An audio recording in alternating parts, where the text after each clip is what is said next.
আসিফ ভাই শুনতে পাচ্ছেন আমাকে? হ্যাঁ, শুনতে পাচ্ছি, বলেন। কেমন আছেন ভাই? ভালো আছে, আশা করি আপনিও ভালো। বলেন তাহলে। আম, আসলে আমি আপনার বিগ ব্যাং থিওরি নিয়ে একটু কথা বলতে চাইছিলাম, যদি বলতেন এই বিষয়ে। বিগ ব্যাং থিওরি বলতে এটা তো বিরাট বিষয়, এটা তো অনার্স লেভেলের পড়ালেখার বিষয়। এটা আমি একটা লাইভে কিভাবে আপনাকে বলবো ভাই? এটা তো লাইভ অনুষ্ঠানে বলার মতো বিষয় না। এটা তো অনার্স কোর্স, মাস্টার্স কোর্স হয় এটা, এটার উপরে। And আপনি এটা নিয়ে আমি একটা 2 ঘন্টার লাইভে কি বলবো ভাই? এটা কেমন অদ্ভুত কথা বললেন। আমি কিভাবে বিগ ব্যাং থিওরি এত বড় একটা বিষয়, এত খুঁটিনাটি, এত বিষয় এবং সবকিছু যে আমি জানি তাও তো না। এগুলা আমি ভাই একটা লাইভে, এগুলো তো লাইভের আলোচনা না, এগুলা বই পড়বেন আপনি। বই পড়ে সেই জিনিসগুলা বুঝবেন, যেগুলা না বুঝবেন সেগুলা নিয়ে আলাপ করা যেতে পারে যে এই জিনিসটা আহ, বুঝতে পারছি না, যদি আমি বুঝি তাইলে আমি হয়তো বলতে পারবো, আর যদি আমি না বুঝি তাহলে আমাদের সাথে আরো কয়েকজন মানুষ আছেন যারা এই বিষয়গুলোর উপর এক্সপার্ট। তাদেরকে আমরা একটু নক করব, হোয়াটসঅ্যাপে নক করে বলবো আসেন, চলে আসেন লাইভে। তারা এসে তারা হয়তো বিষয়গুলোকে এক্সপ্লেন করতে পারবেন, কিন্তু বিগ ব্যাং থিওরি একটা লাইভে মানে বলা, ভাই এই বিষয়ে কিছু বলেন, এটা ভাই কিভাবে বলা সম্ভব? এটা তো আমি বুঝলাম না ভাই। আচ্ছা, আমি আসলে আমার পয়েন্টটা মেক করতে হয়তো বা সঠিকভাবে করতে পারিনি, এজন্য দুঃখিত। মানে এর আগের একটা লাইভে যুক্ত হয়েছিলাম, আপনার বিগ ব্যাং থিওরি নিয়ে কথা হয়েছিল ওখানে। তো আপনাদের অ্যাথিস্টদের মধ্যে একজন আমাকে বলছিল যে মহাবিশ্ব, আমি একটা টপিকে কথা বলছিলাম যে মহাবিশ্ব একটা সময়, মানে বিগ ব্যাং থিওরি অনুযায়ী মহাবিশ্ব একটা সময় একটা বিন্দু থেকে সৃষ্টি হয়েছে, বিজ্ঞানীদের ধারণা। বিন্দু থেকে সৃষ্টি তো এই হয়েছে, এই কথা, কথাটা তো ঠিক না ভাই, এই কথাটা তো ঠিক না। এই কথাটা কে বলেছে আপনাকে বিন্দু থেকে সৃষ্টি হয়েছে? এটার এভিডেন্স আমার কাছে আছে। এখন আমি এটা আপনাকে, আপনি চাইলে নাস্তিকদের মধ্যে, আপনাকে দেখাতে পারবো নাস্তিকদের আমি। মধ্যে নাস্তিকদের মধ্যে বিগ মানে একটা বিন্দু থেকে মহাবিশ্ব সৃষ্টি হয়েছে। সৃষ্টি হয়েছে, এই সৃষ্টি শব্দটা কোন বৈজ্ঞানিক গবেষণা প্রবন্ধে লেখা হয়েছে এবং সেই সৃষ্টি সংজ্ঞাটা বলতে এখানে কি বোঝানো হয়েছে? তাহলে আপনি আগে একটু আমাদেরকে বলেন যে সৃষ্টি কাকে বলে। কোনো কিছুকে সৃষ্টি করা বা কোনো রূপে তৈরি করা, এগুলোকে সৃষ্টি বলে আমারও জানা মতে। আপনার মানে সংজ্ঞা আমি ভিন্ন যদি হতে পারে। আমি যদি একটা গাছ কেটে সেটা দিয়ে একটা চেয়ার বানাই, তাহলে কি আমি চেয়ারের সৃষ্টিকর্তা হলাম? না, সৃষ্টিকর্তা হতে হলে অবশ্যই আপনার সম্পূর্ণ নতুন করে যে কোনো কিছু তৈরি করতে হবে। যে চেয়ারটা তো মেটাল গুলো নতুন, আছে সেগুলো। চেয়ারটা তো নতুন তাহলে। আমি, আপনি যেটা পয়েন্টটা মেক করতেছেন আমি বুঝতে পারছি, এটাকে রূপান্তর বলা যেতে পারে, রূপান্তর বলতে পারি। তাহলে তাহলে আপনি তো একটু আগে সংজ্ঞায় বললেন, সৃষ্টির সংজ্ঞায় বললেন যে নতুন কিছু যদি হ্যাঁ, তৈরি হ্যাঁ, করি হ্যাঁ। তাহলে, তাহলে আপনার সংজ্ঞার সাথে তো এখন তো আবার সংজ্ঞা আপনি চেঞ্জ করতেছেন। তাহলে আবার সঠিক সংজ্ঞাটা বলেন, সৃষ্টির সঠিক সংজ্ঞাটা কি হবে? সৃষ্টির সঠিক সংজ্ঞাটা আমার জানা নাই, তবে আপনি যে পয়েন্টটা বলছিলেন যে এটা কোথায় তাহলে পাইছেন, তো ভাই, মহাবিশ্ব তাহলে বিন্দু থেকে তাহলে সৃষ্টি তো ভাই হয়েছে।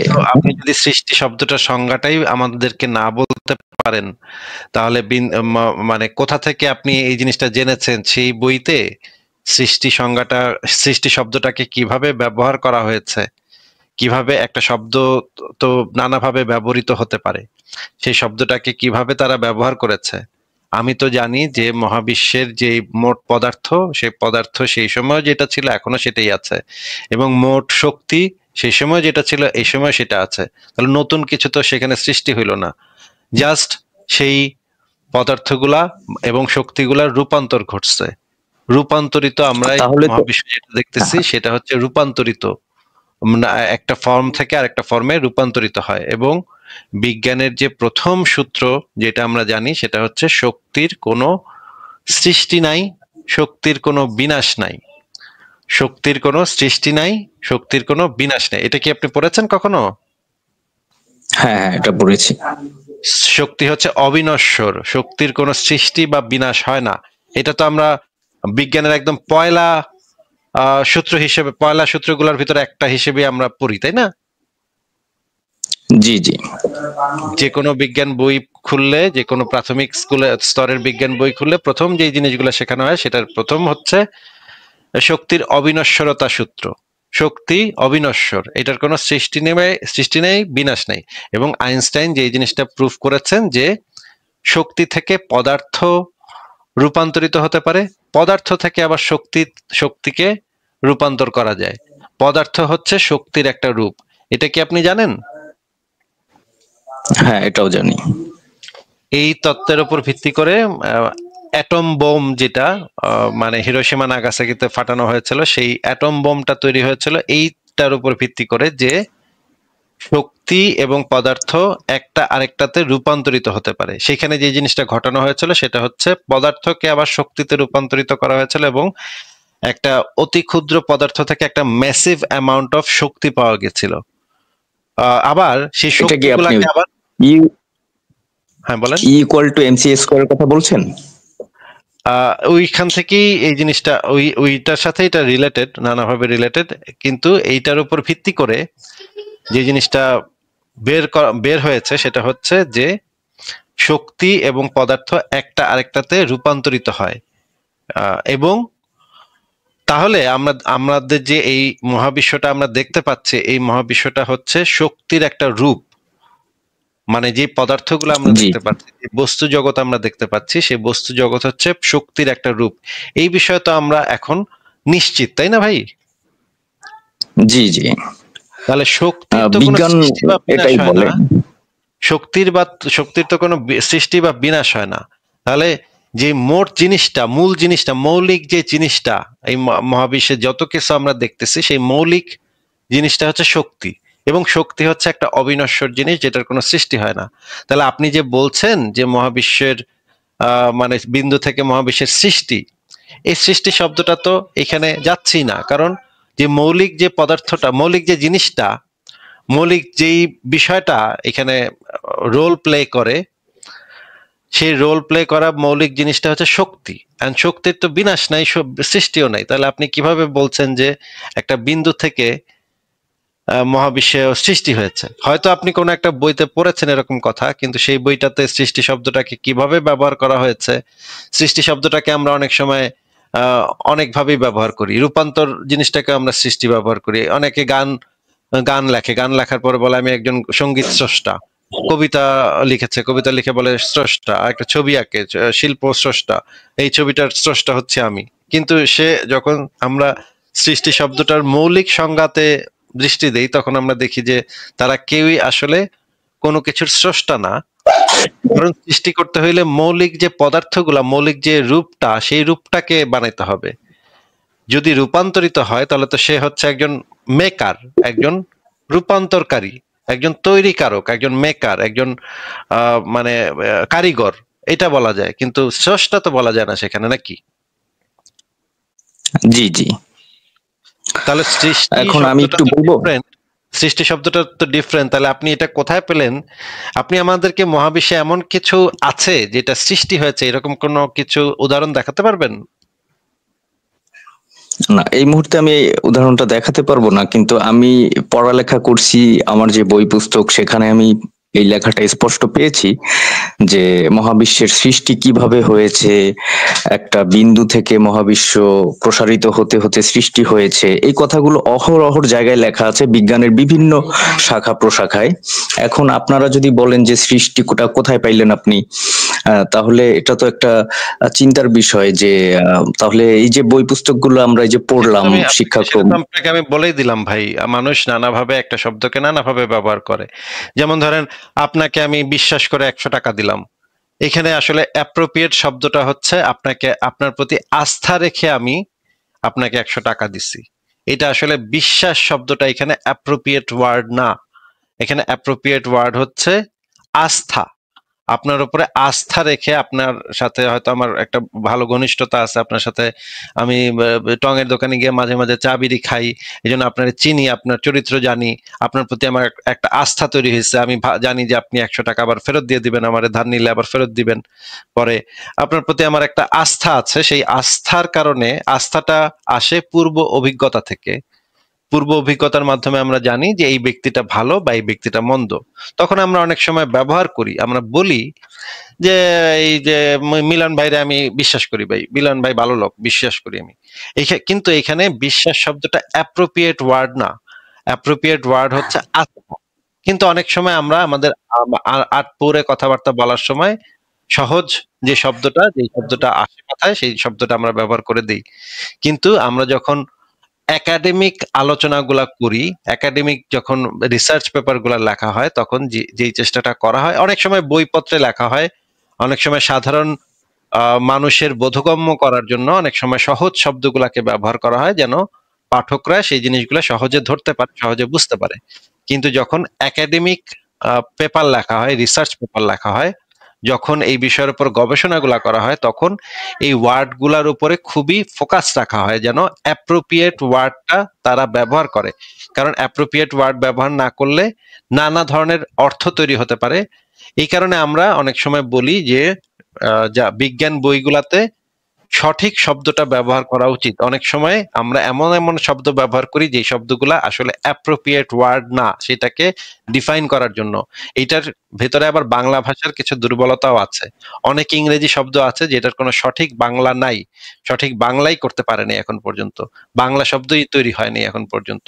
এই কারণে অনেক সময় আমরা ইংরেজি শব্দ ব্যবহার করি। এই কারণে এই বইগুলা পড়েছেন, সেই বইগুলা আপনি পড়েছেন সৃষ্টি, কিন্তু সেখানে যে লেখক যেটা বোঝাতে চেয়েছে, যে উদ্ভব বোঝাতে চেয়েছে, সে বোঝাতে চেয়েছে মহাবিশ্বের উদ্ভব হয়েছে এই মহাবিশ্বটার উদ্ভব ঘটেছে এইভাবে, এইটা হয়তো বোঝাতে চেয়েছে। কিন্তু আপনাকে যেন সাধারণ পাঠকরা বুঝতে পারে, সাধারণ পাঠকরা তো উদ্ভব শব্দটা অনেকের কাছে একটু খটমটা লাগতে পারে, কঠিন লাগতে পারে, এই জন্য সৃষ্টি যেহেতু সহজ শব্দ, সবাই বোঝে, এই জন্য সৃষ্টি শব্দটা হয়তো অনেক সময় লেখা হয়েছে।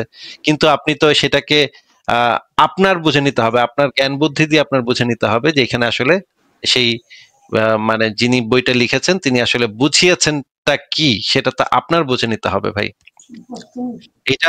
এটা তো সঠিক যে আপনি অনেক বইতে পাবেন এরকম যে সৃষ্টি, মহাবিশ্বের সৃষ্টি, কিন্তু এখানে বিজ্ঞানীরা আসলে এই জিনিসটা, সৃষ্টি বলতে আমরা যেটা বুঝি সেটা হচ্ছে প্রকৃতি থেকে কোনো উপাদান সংগ্রহ না করে যদি আপনি কোনো কিছু অনস্তিত্ব থেকে অস্তিত্বে নিয়ে আসেন, তাহলে সেটাকে সৃষ্টি বলে। এবং সেটার প্রধান বৈশিষ্ট্য হচ্ছে আপনি প্রকৃতি থেকে কোনো উপাদান সংগ্রহ করতে পারবেন না। যদি আপনি প্রকৃতি থেকে উপাদান সংগ্রহ করে ফেলেন, তাহলে সেটা হয়ে যায় রূপান্তর। যেমন আপনি যদি প্রকৃতি, আচ্ছা উনি চলে গেছেন, যেমন আপনি যদি প্রকৃতি থেকে একটা গাছ নিয়ে আপনি যদি সেটা দিয়ে একটা চেয়ার বানান, তাহলে সেটা হয়ে যায় রূপান্তর ঘটিয়েছেন, আপনি সেই কাঠটার জাস্ট রূপান্তর ঘটিয়েছেন। কাঠটা আপনি চেয়ারটাও তৈরি করেন নাই, কাঠটাও তৈরি করেননি, কারণ আপনি প্রকৃতি থেকে নিয়েছেন। সেটা হচ্ছে আপনি একজন মেকার, আপনি একজন রূপান্তরকারী, বা আপনি একজন কারিগর, আপনি কোনো স্রষ্টা না। এই সব জিনিসগুলা যদি আপনারা, আমাদের অনেক লাইভে এই জিনিসগুলা নিয়ে আমরা আলোচনা করেছি, এখনো যদি প্রতিদিন যদি একই কথা বলতে হয়, তাহলে তো এটা একটা বিরাট মুশকিলের ব্যাপার ভাই। একটু আমাদের পুরোনো লাইভগুলো একটু দেখে আসেন, সেখানে এই সমস্ত বিষয় নিয়ে অনেক আলোচনা করা হয়েছে। আচ্ছা উনি চলে গেছেন, তাহলে আমি পরের জনকে যুক্ত করি। ফরহাদ সওদাগর, আপনাকে যুক্ত করা হয়েছে, বলেন আপনি। আসিফ ভাই ভালো আছেন? আমার কথা কি শোনা যায়? হ্যাঁ শোনা যাচ্ছে, বলেন। আমি আসলে আমার ছোট্ট করে আমার পরিচয়টা দেই। আমি আপনার লাইভ গুলো অনেক আগে থেকেই দেখি, মাঝখানে আবার একটু গ্যাপ দিয়েছিলাম, তো এখন আবার কিছুদিন ধরে দেখতেছি। তো আমার এই কারণে আমি পরিচয়টা একটু গোপন রাখছি, ছবিটা। তো সেটা হচ্ছে জীবনের আসলে মাঝখানে একটু কথা বলে নেই। আপনার সাথে যে মোল্লারা ই করে, কথা বলে, ওদের কথাগুলাতে না মানে আমি সন্তুষ্ট হই না। মানে মানে আমি যে একজন মুসলিম হিসাবে আমি এই সন্তুষ্ট বোধটা পাই না। কিন্তু আপনার 5-7 বছর আগে আমি লাইভ দেখতাম, তো ওইখানে ওই যে একরামুল নামে একটা ভদ্রলোক ছিল, ওই যে ওপেন সিগারেট খাইতো, আপনার সাথে মোটামুটি অনেক কথা হইতো ওনার। আপনি ওনার একটা ওই যে মাছের পেটি এরকম টাইপের একটা কথা, যে তুমি থাকো বিদেশে, বউ থাকে দেশে, মাছের পেটি তো আরেকজন নিয়ে নিবো। তো চিনতে পারছেন ওই লোকটা? ওনার কথাগুলো আমার ভালোই লাগছে, আপনার সাথে অনেক কথাবার্তি বলছে। আমি মূলত ওনার কথা আপনার ভালো লাগছে নাকি? ওনার কথা আপনার ভালো লাগছে নাকি? উনি আপনার সাথে মোটামুটি একটা সহনশীল পর্যায়ে কথা বলে। বলতো, ওনার কিন্তু এই কথাগুলো লোক ভালো তো লাগে। আমাকে সারাক্ষণ গালিগালাজ করতো ভাই, এরা মানে খুব নোংরা নোংরা গালিগালাজ করতো, মানে খুব বাজে বাজে গালিগালাজ করতো।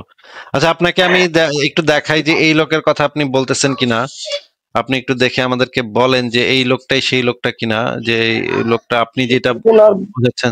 বয়স প্রায় 55 58 কাছাকাছি হবে বা 60-এর মতো। আচ্ছা ঠিক আছে, আপনি একটু দেখেন তো এটা কিনা। ওয়ার্ল্ডে কি হচ্ছে সে দেখতেছে না, আপনি চিন্তা করেন। আরেকটা দেখছেন যে আপনি আগে কালকের গরম খবর দেখেন। তুই এখনো খতনাটা চালু করতে পারলি না। আজকে 70% মহিলারা ঘর ছেড়ে দিতেছে গা, সমানে প্রতিটা ব্যবসা নেমে যেতেছে গা। তোদের নিজেদের সন্ধান, তোরা আরেকজনের সন্ধান যে তোরা নিজের সন্ধান করে পাইলা বড় করতেছস। একবারও চিন্তা করস না যে আমি যে বউটার লগে সেক্স করলাম না, এই বউটা হঠাৎ করে প্রেগনেন্ট হলো কেমনে, আমার যন্ত্র বিকল হয়ে গেছে আজকে 10 বছর আগে, আমার এত। তোরা এত গাদার গাদা আরেকজনের সন্তান পাইলা বড় করতেছস। তোরা কোনোদিন তোরা নিজেরা করলি না, তোদের নিজেদের পাশা তোরা ইলিশ মাছ কিনে আসস, সে পেডি খায় আরেকজনে। হ্যাঁ, আরে গাদার গাদা, একটু চোখ খুল তোরা। এমডি সিরাজি ভাই আপনি লেখছেন, এমডি সিরাজি লেখছে। আচ্ছা আপনি কি এই লোকের কথা বলতেছেন, যে এই যে লোকের দেখালাম আমি? হ্যাঁ ভাই, হ্যাঁ ভাই, ওনার কথাই এই বলছি। লোক তো ভাই প্রথম দিকে তো আপনার সাথে মোটামুটি অনেক মিউচুয়াল কথা বলতো, পরে তো আমি আবার অনেকদিন আপনার কথা শুনি না, হয়তো বা ওই টাইমে হইতে পারে এরকম কিছু। যাই হোক, না এই লোক তো একদম থার্ড ক্লাস ভাই, এই লোক তো একদম থার্ড ক্লাস, খুব নোংরা নোংরা কথাবার্তা বলে এবং খুব গালিগালাজ করে, একদম নোংরা গালিগালাজ করে। আপনাকে আরেকটা ভিডিও দেখাই, এই লোকের যে দৃষ্টিভঙ্গি, এই লোকের চিন্তা করি যে আসলে একটু থামেন ভাই, আমরা আরেকটা ভিডিও দেখি। এই লোকের যে মানে নারীদের সম্পর্কে যে দৃষ্টিভঙ্গি, সেটা আমরা একটু ক্লিয়ার হই, দেখেন কি বলে সে। যারা বলে মুসলমানরা, আমি হিন্দুদেরকে উদ্দেশ্যে বলতেছি, যারা বলে মুসলমানদের সংখ্যা যখন বলা হয় বেশি, তখন ওরা বলা হয় মুসলমানরা সমানে বাচ্চা তৈরি করে। এখন এই কথাটা দুইটা কারণ আসতে পারে। এক, তাদের 70% পুরুষ তারা যৌন অক্ষম এবং তাদের যে স্পার্ম সেটা দুর্বল স্পার্ম। সেই মনে করেন তেলাপোকারে যদি একটা আঙুল দিয়ে টোকা মারি না, তেলাপোকার যে অবস্থাটা হয়, যেভাবে কোড়ায় কোড়ায় হাঁটে, দৌড় দিতে পারে না, ওদের স্পার্মের অবস্থা হচ্ছে ওরা দৌড়ে ওই ডিম পর্যন্ত যাইতে পারে না, মাঝখানে দম তুরায় দেয়। তো এইভাবে তো আর বাচ্চা তৈরি হয় না। তো যার আর হইল কি হয়, ওই মাইয়া বাচ্চা হয়। আর হইল কি হয়, ওই মাইয়া বাচ্চা হয়। আর হইল কি হয়, ওই মাইয়া বাচ্চা হয়। হ্যাঁ, তো এখন তো আপনারা দর্শকদেরকে আমি এই জিনিসগুলো দেখা, আমার কাছে অনেকগুলো ভিডিও আছে এরকম, যে এত নোংরা নোংরা কথা সে বলে, মানে একটা মেয়েকে বলতেছে যে সে দুর্বল স্পার্মে নাকি মাইয়া বাচ্চা হয়। মানে একটা মেয়ের জন্য এটা কতখানি অপমানজনক একটা কথা। কত এর থেকে আরো ভয়ঙ্কর ভয়ঙ্কর ভিডিও আমার কাছে রাখা আছে, যে এত বাজে বাজে কথার বিরোধিতা হয়ে গেল না, যে ছেলে এবং মেয়ে দেওয়ার মালিক একমাত্র আল্লাহ। তাহলে সেই ক্ষেত্রে যদি সে দুর্বল স্পার্মের কথা বলে বা স্ট্রং, তাহলে সেটা তো মানুষের মধ্যে চলে গেল ক্ষমতাটা, তাই না? হ্যাঁ, তাহলে তো মানুষের ভিতরে চলে গেল। হ্যাঁ, তার তো ইসলামও বিরোধী হয়ে গেল, কথা তো ইসলামও বিরোধী হয়ে গেল। হ্যাঁ, ওই সবটা ওরকমই হয়। না, এ আবার ইসলাম বিরোধী কথা অনেক বলছে। হ্যাঁ, একজন এসে বলতেছে তুই শিশু মেয়ের প্রতি আকৃষ্ট হস, সে মানে খুব গালিগালাজ করতেছে। একটু পরে একজন এসে বললো ভাই আপনার নবী তো এই কাম করছে। তখন আবার তারপর আবার এক জায়গায় বলতেছে যে হ্যাঁ ওই মেয়েরে বিয়ে করছে, কয়েকজনের সাথে আগে ঘর করে আইসছে, তালাক হওয়া মেয়ে, এরকম গালিগালাজ করতেছে একজনকে। তখন একজন এসে জিজ্ঞেস করে ভাই মোহাম্মদের যে প্রথম বিবি ছিল খাদিজা, এও তো কয়েকবার তালাক পায়া তারপরে আইছে, মোহাম্মদের সাথে ঘর করছে। এরপরে গেছে চেতা, হ্যাঁ তুই আমার কি কইলি, তুই কি কইলে, তখন গালিগালাজ শুরু করে দিচ্ছে। ভাই এইগুলা কি ভাই, এগুলা সে যেই কথাগুলা বলে সেগুলা ঘুরায় ফিরে দেখান যায় তার নবীর মানে ওই কথাগুলো এসে বলে দিতেছে। হ্যাঁ, প্রথমে গালিগালাজ করে, পরে যখন তারা ধরা দেয় যে ভাই আপনার নবী তো এই কাম করছে ভাই, তখন সে চেতা যায়, চেতে গালিগালাজ শুরু করে দেয়। এইগুলা ভাই কেমন কথা? আমি গতকাল রাত্রে আপনার কথা বলতেছিলাম, ছোট ভাইদের সাথে আড্ডা দিতেছি, তখন বললাম যে আসিফ ভাইয়ের কথাগুলো ভালোই লাগে, তবে পরে বললো না না না ওনার কথা শোনা যাবে না। আমি বললাম কেন, আমাদের ইসলামটা কি এতটাই দুর্বল যে মানে আসিফ মহিউদ্দিনের কথাই শোনা যাবে না? তাহলে কি আসিফ মহিউদ্দিন স্ট্রং হয়ে গেল আর আমরা কি দুর্বল হয়ে গেলাম? তখন বলেন না, বিষয়টা ওরকম না। তাইলে উনার কথাই শোনা যাবে না, তার মানে কি আমাদের ধর্মটা কি এতটাই দুর্বল যে উনার কথাই শোনা যাবে না? বিষয়টা কিরকম? উনারে মুভ করার মতো বা উনার সাথে ডিবেট করার মতো কি কোনো লোক নাই? তখন আর কথা বললো না।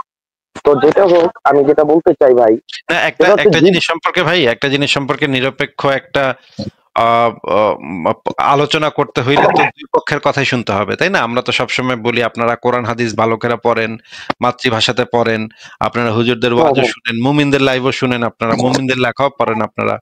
কিন্তু সবসময় আমরা দেখি যে এই কথাটা বলা হয়, হুজুররাও বলে, মুমিনরাও বলে যে নাস্তিকের লাইভ দেখান যাইবো না, শোনন যাইবো না, পড়ন যাইবো না, কিছু করণ যাইবো না। ভাই এত ভয় কিসের ভাই? এই আমার লেখা পড়লেই কি ভাই নাস্তিক হয়ে যাবে নাকি?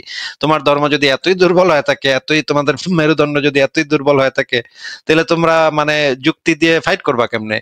তোমরা কথা বলবা কেমনে? যুক্তি উপস্থাপন করবা কেমনে? তাহলে তো আগেই হার মেনে নিচ্ছে তারা, তাই না? আমি আপনার কালকে একটা ভিডিও দেখলাম, ওই যে আপনি একজন রে হোস্ট বানাইলেন, তার সাথে একটা লোক বললো যে আমার কাছে 40,000 হাদিস আছে।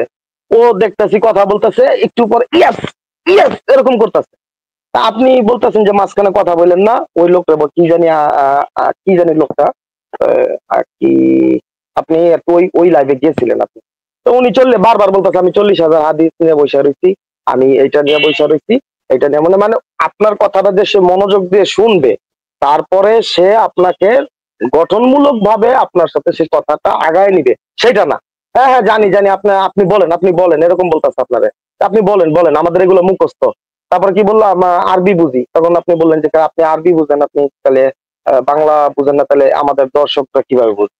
ওই যে আরেকটা লোক ছিল, বা ও সরি, আপনার জার্মান ভিক্ষুক বলছিল, পরে যে আপনি রাগ হয়ে গেলেন, বললেন আগে উনাকে বলেন যে উনি এই বিষয়ে আগে করুক, আগে সরি বলবে, তারপর অন্য আচ্ছা আচ্ছা, বুঝছি। হ্যাঁ, এটা দাঁড়িয়ালা, তাই না? দাঁড়িয়ালা এসে হ্যাঁ হ্যাঁ, সে খালি বারবার ইয়াস ইয়াস, মানে সে আপনার আটকা ফেলাইছে ইয়াস, মানে এই ক্যাটাগরি গুলা দেখলে না মানে বিরক্ত লাগে যে আসলে একটা লোক কথা বলবে, তার সাথে তুমি যুক্তিক সঙ্গত ভাবে কথা বলো, তাই না? তারে হয় বুঝা নাও, নাহলে বুঝায় দাও, দুইটার একটা। তো এর মাঝখানে ইয়াস মানে ও আরেকটা জিনিস খেয়াল করছি যে আপনার কথা না শুই নাই, দেখা গেছে সে তার মতো মানে মতামতটা প্রকাশ করার জন্য রেডি হয়ে রয়েছে, মানে আপনার কথাটা সে অ্যাকচুয়ালি শুনেই নাই, বুঝেই নাই। দেখা গেছে সে তার মতবাদটা আপনার উপরে চাপায় দেওয়ার জন্য বা মানুষকে চাপায় দেওয়ার জন্য সে গোড়ামি করে যেতেছে। এটা হচ্ছে তো আমাদের বর্তমানে যা দেখলাম, আপনার অনেক লাইভ দেখছেন, আর বিশেষ করে আপনারা আমার এই হাদিস গুলা আসলে নতুন করে বলার দরকার নাই, কারণ অনেকবার দেখছি তো, দেখতে দেখতে এই জিনিসগুলো আমার বুঝ হয়ে গেছে এখন। ওই যে হ্যাঁ ভাই বলেন। আপনার মুখস্থ হয়ে গেছে হাদিসগুলো নাকি? হ্যাঁ শুনতে এখন কথা হচ্ছে যে এই ওই যে ইসের বিষয়টা আপনার, এই বিষয়গুলো মূলত আমি কখনো এই মোল্লা যেই আমাদের দেশের যে মাদ্রাসা পড়ানোর যে সিস্টেমটা, এটাই আমি শুরু থেকেই পছন্দ করি না, বুঝছেন? আমি অনেকটা লাইক করি, আমার বিষয়টা আমি ক্লিয়ার করি, আমি একটা লাইক করি যে সুফিবাদ যে বিষয়টা আছে, বা আপনার এই যে মারিফত যে লাইনটা, এই লাইনটা আমার মানে আমার ধর্মচর্চা, এই লাইনটা আমার কাছে অনেকটা ভালো লাগে। আর দেশের ভিতরে যেভাবে মাদ্রাসা তৈরি হচ্ছে, আমি তো ভবিষ্যৎ অন্ধকার দেখতেছি, কারণ এই লাখ লাখ মাদ্রাসার ছাত্র, এরা ভবিষ্যতে না ডাক্তার হবে, না ইঞ্জিনিয়ার হবে, না অ্যাডভোকেট হবে। তো এরা যে খালি মনে করেন খালি ভর্তি করেন, মাদ্রাসা ভর্তি করেন, এই যে গুলিয়াটা উড়ায়, তারা একটা সময় দেখবেন এরা বিজ্ঞানে যেতে বাধ্য হবে, তারপরে সবই করবে, কিন্তু এই এতদিনও যেমন আগে ছবি তোলা হারাম, ওইখান থেকে সরে আসছে না, লাস্ট পর্যন্ত এরা এইভাবে। এখন আপনি দেখেন বেশিরভাগ আমি যেটা দেখি, মাদ্রাসার লাইন থেকে আর সবাই তো আর একটা মহল্লায় মসজিদ থাকে হচ্ছে আপনার 4টা 5টা। তো এই মহল্লা থেকে যদি 200 বাচ্চা আপনার মাদ্রাসা থেকে বের হয় হাফেজ হইয়া বা আলেম হইয়া, তো এর এখানে 4টা 5টা মসজিদে ইমামতি, আর বাদ বাকি এই 95টা ছাত্র কই যাবে? এরা বাধ্যতামূলক আপনার এই অটো চালায়, না হয় এই যে টুপি আতর এগুলোর ব্যবসা করে, না হয় আপনার চাদরের ব্যবসা করে, না হয় আপনার চটপটির দোকান দেয়। এই যে মানুষের যে আপনার করতেছে। আর বেশি আরেকটা জিনিস দেখলাম আমি, আপনার এই ওই ফ্ল্যাট একটা ভাড়া নেয়, নিয়া বিশেষ করে গার্মেন্টস এ যেই মানুষগুলা করে, তুমি কি এখানে আসবে? গার্মেন্টস আপনার মহিলারা জব করে, এরা বেশিরভাগ সকাল 8টায় আপনার এখানে দিয়ে যায়, এই ফ্ল্যাট নেয়, 2টা করে ফ্ল্যাট নেয়, নিয়ে দিয়ে যায় সকাল 8টায়, আর নিয়ে যায় হচ্ছে আপনার বিকাল 5টায় জব করে যাওয়ার সময়।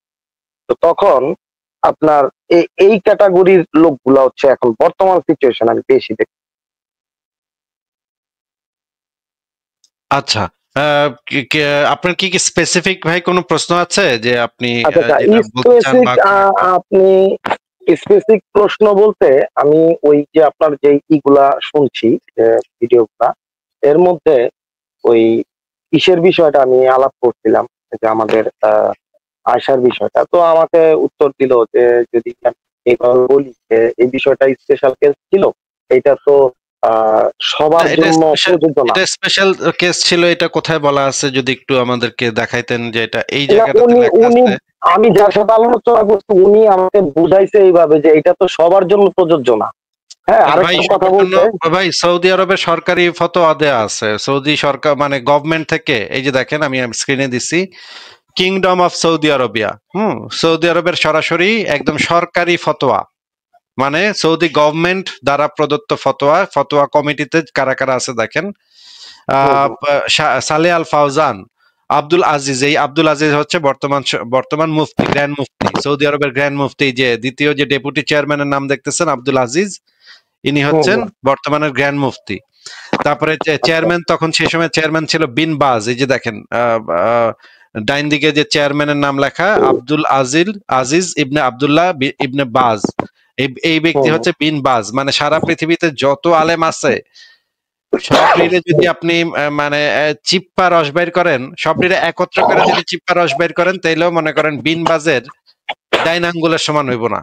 হ্যাঁ, এই বিন বাজ এই যে ফতোয়া দিছে, বিন বাজের কমিটি থেকে ফতোয়া দেওয়া হয়েছে যে এখানে, এটা কি আপনি একটু পড়তে পারবেন ফরহাদ সওদাগর ভাই? একটু যদি ভাই আমি মোবাইলে তো জিনিসটা একেবারে একেবারে ছোট। ঠিক আছে, এখানে জিজ্ঞেস করা হয়েছিল যে এটা কি শুধুমাত্র আয়েশার ক্ষেত্রে প্রযোজ্য নাকি এটা উম্মার জন্য, হোল উম্মার জন্য প্রযোজ্য? যে এই যে বাচ্চা মেয়ে বিয়ে, ইমেচিউর গার্ল, বাচ্চা মেয়ে বিয়ে করা, অপ্রাপ্ত বয়স্ক নাবালিকা মেয়ে বিয়ে করা, এটা কি শুধুমাত্র নবীর জন্য প্রযোজ্য ছিল নাকি সমগ্র উম্মার জন্য প্রযোজ্য? এখানে উত্তরে বলা হয়েছে actually it is not particularity just for him, thus it is permissible to contract the marriage of an immature girl and consummate it। মানে হচ্ছে সত্যিকার ভাবে এইটা শুধুমাত্র তার জন্য প্রযোজ্য নয়, এইটা সমস্ত উম্মার জন্য প্রযোজ্য, যে এটা পারমিসিবল মানে এটা বৈধ, এটা হালাল, যে তারা একটা নাবালিকা মেয়েকে বিয়ে করবে এবং যৌন সঙ্গম করবে। এইটা সমগ্র উম্মার জন্য পারমিসিবল মানে হালাল। এইটা সৌদি আরবের গ্র্যান্ড মুফতি থেকে, গ্র্যান্ড মুফতিদের যে committee, permanent committee for scholarly research and Ifta, সেখান থেকে পরিষ্কারভাবে এই জিনিসটা ফতোয়া দেওয়া হয়েছে, যেটা সরকারি, সৌদি আরবের সরকারি ওয়েবসাইটে পর্যন্ত ছাপানো, এখনো পর্যন্ত ছাপায় রাখা আছে। তাহলে ভাই আপনি যে বললেন যে এটা শুধুমাত্র তার জন্য প্রযোজ্য, এটার দলিলটা কোথায়? এটা বললে আবার বলবে যে সৌদি আরবে কোনো মুফতি দ্বারা আমাদের দলিল না, এটা বলবে। সৌদি আরবের এই বিন বাজ হচ্ছে গত শতাব্দীর সর্বশ্রেষ্ঠ ইসলামিক স্কলার। মানে তার মানে আমি তো বললাম যে সারা পৃথিবীর সমস্ত আলেমরা যদি চিপ্পা রস বাইর করেন, তাহলে বিন বাজের ডাইন আঙ্গুলের সমান হইব না। হ্যাঁ, ডাইন হাতের একটা বুড়া আঙ্গুলের সমান হইব না সব রিলে চিপ্পা যদি রস বের করেন। এই যে আহমদুল্লাহ, তারপরে এই যে মিজানুর রহমান আজারি, এই রিলে সবাই, সারা পৃথিবীর সব আলেম চিপ্পা যদি রস বের করেন, তাইলেও বিন বাজের একটা ডাইন আঙ্গুলের সমান হইব না। তাহলে এখানে আপনি বিন বাজ যেটা কইছে, বিন বাজ এই কমিটির চেয়ারম্যান, সেখানে গ্র্যান্ড মুফতি আছে, শায়েখ সালেহ আল ফাউজান আছে, আবু জায়েদ আছে, এদের মতো প্রখ্যাত আলেমরা যেই মানে সৌদি আরবের গ্র্যান্ড ইফতার থেকে ফতোয়া দিছে। আর যেই বেটা কইতেছে যে তার, আচ্ছা যেই বেটা আপনারা কইছে সে কি দলিল দিছে একটু দেখেন তো ভাই। না, সে আবার ভাই একটু আধ্যাত্মিক জগতের মানুষ, ওই যে সুফিনিজম আছে না আপনার, সুফিবাদ, সে কোনো দলিল দেয় নাই, সে কোনো দলিল না দিয়েই তার কথা সঠিক, আর আমি মানে সরাসরি সৌদি ফতোয়া দিতেছি, এরা ভুল নাকি? হ্যাঁ, না না, ভুল বলে না, সে বলছে যে এটা স্পেশাল কেস মেমোরিতে রাখার জন্য একটা অল্প বয়সের মেয়ে। কোন দলিলের মাধ্যমে সে বলতেছে যে এটা স্পেশাল কেস, এটা কোন দলিলের মাধ্যমে বলতেছে, এটা জানতে চাচ্ছি। না, সে আমারে বুঝাইছে যে মানে অল্প বয়সের ছিল এই কারণে, মানে এই যে হাদিস গুলা যে রচনা করা হয়েছে বা করা হয়েছে, এগুলা তখন তো খাতা কলম ছিল না, তার মেমোরিতে কে বলছে খাতা কলম ছিল? আমি যার সাথে আলোচনা করছি আর কি। মোহাম্মদের জীবদ্দশাতেই তো মানে মোহাম্মদ কলম নিয়ে আসতে কইছিল যে তোমরা একটা খাতার কলম নিয়ে আসো, আমি তোমাদেরকে এমন কিছু লিখে দিব যেটা যাতে তোমরা পরবর্তী সময়ে বিভ্রান্ত না হও। এটা তো মোহাম্মদ নিজের জীবদ্দশাতে বলছে ভাই। আমি আপনাকে হাদিস দেখাচ্ছি, এই হাদিসটা আপনি একটু পড়েন। ওই সময় কি কাগজ তৈরি হয়েছিল? ওই সময়ে যে আমাদের সময়কার যে কাগজ, সেই কাগজ আর ওই কাগজ এক না। তখনকার সময়ে বিভিন্ন ধরনের কাগজ তৈরি করা হইতো, পাতা দিয়ে এক ধরনের কাগজ তৈরি করা হইতো, সেই কাগজগুলা সেখানে ছিল। এখানে দেখেন, এই যে দেখেন বুখারী শরীফের 114 নম্বর হাদিসে কি বলা আছে আমরা পড়ি। এই যে নবী সাল্লাল্লাহু আলাইহি সাল্লামের সাহাবীগণের মধ্যে আব্দুল্লাহ ইবনে আমর ব্যতীত আর কারো কাছ থেকে বেশি হাদিস নেই, কারণ তিনি লিখে রাখতেন আর আমি লিখতাম না। এই হাদিসটা দেখা যাচ্ছে ভাই? হ্যাঁ। মুহাম্মদের যে সাহাবী, এই যে আব্দুল্লাহ ইবনে আমর, ইনি একজন বিখ্যাত সাহাবী, যিনি খুব অনেক হাদিস বর্ণনা করছে। উনি এই মানে সাহাবী, সে হাদিসগুলো লিখে রাখতো। অন্য আরেকজন যে বলতেছে, সে আবু হুরায়রা এটা বলতেছে, আবু হুরায়রা লিখে রাখতো না, আবু হুরায়রা মেমোরিতে রাখতো। আবু হুরায়রার নাকি স্মরণ শক্তি অনেক ভালো ছিল, মুসলিমরা বলে। কিন্তু এই আব্দুল্লাহ ইবনে আমর লিখতো আর আবু হুরায়রা লিখতো না লিখেই তার মনে থাকতো। এটা হচ্ছে গিয়ে সেখানে বলা আছে। আরেকটা হাদিস আমরা দেখি সুনান আবু দাউদ শরীফ ইসলামিক ফাউন্ডেশন 3607 নম্বর হাদিস, আমি যা কিছু রাসূলুল্লাহ সাল্লাল্লাহু আলাইহি সাল্লামের নিকট হতে শ্রবণ করতাম তা লিখে রাখতাম। এই যে আব্দুল্লাহ ইবনে আমর এটা বলতেছে যে আমি মুহাম্মদের থেকে যা শুনতাম সেটা আমি লিখে রাখতাম। তারপরে শেষে আবার মুহাম্মদ তারে বলছে যে এই কথাটা আবার মুহাম্মদের কাছে পৌঁছায়, তখন মুহাম্মদ সে আবার লেখা বন্ধ করে দেয়। তখন মুহাম্মদ তখন তারে বলে, এই যে দেখেন লাস্টের লাইনে লেখা, তখন তিনি তার আঙ্গুল দিয়ে নিজের মুখের প্রতি ইশারা করে বলেন, তুমি লিখতে থাকো, ওই জাতের কসম যার হাতে আমার জীবন, যা কিছু এই মুখ হতে বের হয় সবই সত্য। মানে মুহাম্মদ বলতেছে আমার মুখ থেকে যা বাইর হয় তুমি লিখে রাখো, কারণ এই মুখ থেকে যাই বের হয় সেটা সত্য কথা। তাহলে ভাই আপনাকে যে বললো সেই সময় কাগজ ছিল না, এই কথার দলিল কোথায় ভাই? সেই সময় কাগজ তো ছিল, এখানে দেখা যাচ্ছে এই কথা অনুযায়ী তো তার মানে কাগজ ছিলই, যেহেতু লিখে রাখতে বলে দলিল আছে স্পষ্ট। হ্যাঁ, মুহাম্মদের একটা দল ছিল হচ্ছে গিয়ে কোরআনের আয়াত লিখে রাখতো, আর একটা দল ছিল হাদিস লিখে রাখতো। এটা তো কোরআনের আয়াতই তো সেই সময় লিখে রাখতো কাগজে। কয়েকজন সাহাবী ওহী লেখক ছিল, কয়েকজন তারা ওহী লিখে রাখতো। আপনি জানেন না যে মুহাম্মদের কয়েকজন ওহী লেখক ছিল? হ্যাঁ। আচ্ছা, আরেকটা বিষয় হচ্ছে ভাই, মিথ্যা কথাগুলো বলে যারা, তারা তো ভাই এগুলা মানে কোন এখন তো আমরা তো ভাই এই ঝামেলাই পড়ছি। এই যে জীবনের অর্ধেকটা জীবন পার করে দিচ্ছি, প্রায় 37 বছর 38 বছর বয়স, আর জীবনের বাকি আছে অর্ধেকটা জীবন। এই জীবনে আইসা যদি এখন এইগুলা, এখন কি যে একটা কনফিউশনের মধ্যে আছি, মানে আর আমাদের দেশে আমি সেই আরামের অপেক্ষায় আছি যে কিনা আপনার সাথে শব্দ হচ্ছে ভাই, আপনার পিছন থেকে অনেক শব্দ হচ্ছে। হ্যাঁ, একটা শব্দ হচ্ছে, একটা গাড়ি আসছে তো এখনই বন্ধ হয়ে যাবে। তো আরেকটা কথা, সেটা হচ্ছে যে এই যে আপনার ওহির যে বিষয়টা, আপনি যেটা বলেন যে উনি নিজেই লেখছে, এগুলা আসলে এগুলা কোনো ওহি না। তাহলে ওই হিসাব করলে আমি আরেকটা জিনিস চিন্তা করলাম যে নিজেই লিখতো, এটা আমি বলি নাই, আমি কখনো বলি নাই যে নিজেই লিখতো কি লিখতো না সেই জিনিসটা শিওর না। কারণ হচ্ছে গিয়ে হয়তো অনেকে মিলা লিখতো, হয়তো এমনও হইতে পারে পরবর্তী সময় মুহাম্মদের মারা যাওয়ার পরে সময় কিছু কিছু জিনিস লেখা হয়েছে, মুহাম্মদ কিছু ভুলে গেছে, মুহাম্মদের পরে কিছু সেগুলো এডিট করে আবার একটু ঘষা মাজা করছে কথাগুলারে। কারণ কথাগুলার ভিতরে তো গরমিল আছে, আপনি দেখেন নাই যে কথাগুলার ভিতরে বড় ধরনের গরমিল আছে। এই গরমিল গুলা তো মানে আমরা বারবার এই জিনিসগুলা দেখাইছি যে এই মানে কথার ভিতরে গরমিল আছে। দেখেন, আপনাকে আমি একটা জিনিস দেখাই, আপনি একটু দেখেন, দেখে আমাদেরকে একটু বলেন। এটা কি দেখা যাচ্ছে স্ক্রিনে ভাই? হ্যাঁ, দেখা যাচ্ছে। একটু কষ্ট করে পড়েন তো দেখি এখানে কি লেখা। তিনি 6 নম্বর সূরার 99 নম্বর আয়াত পড়েন তো দেখি কি লেখা। তিনি আকাশ থেকে পানি বর্ষণ করেছেন, অতঃপর আমি এর দ্বারা সর্বপ্রকার উদ্ভিদ উৎপন্ন করেছি। অতঃপর আমি এ থেকে সবুজ ফসল নির্গত করেছি, যা থেকে যুক্ত বীজ উৎপন্ন করি, খেজুরের কাঁদি থেকে গুচ্ছ বের করি। ঠিক আছে, এখন এখানে আপনি আমাদেরকে বুঝাই দেন তো, তিনি এখানে কে আর আমি এখানে কে, বলেন তো একটু। তিনি আকাশ থেকে পানি বর্ষণ, তাহলে আল্লাহ বর্ষণ করেন পানি থেকে। আচ্ছা, তাহলে আমিটা কেডা? আমি আমাদের নবী হযরত মুহাম্মদ সাল্লাল্লাহু আলাইহি ওয়াসাল্লাম। ও মা, নবী কি মানে ফসল উৎপন্ন করতে পারে নাকি? নবী তো ফসল উৎপন্ন করতে পারেন, এগুলো তো সব আল্লাহ করতে পারে একমাত্র। তিনি আকাশ থেকে পানি বর্ষণ করেন, আর আমি এর দ্বারা সর্বপ্রকার উদ্ভিদ উৎপন্ন করেছি। তার মানে পানি দিছে, এখানে উদ্ভিদ উৎপন্ন করছে, মানে কি বিচি থেকে চারা রকম আমরা যেমন চাষ করি, বিষয়টা কি এরকম? না না, বিষয়টা এরকম না। দেখেন নিচে আরো লেখা আছে, অতঃপর আমি এ থেকে সবুজ ফসল নির্গত করেছি যা থেকে যুগ্ম বীজ উৎপন্ন করি। এই কাজগুলা কোনো মানুষের কাজ না ভাই, এগুলা হচ্ছে আল্লাহর কাজ।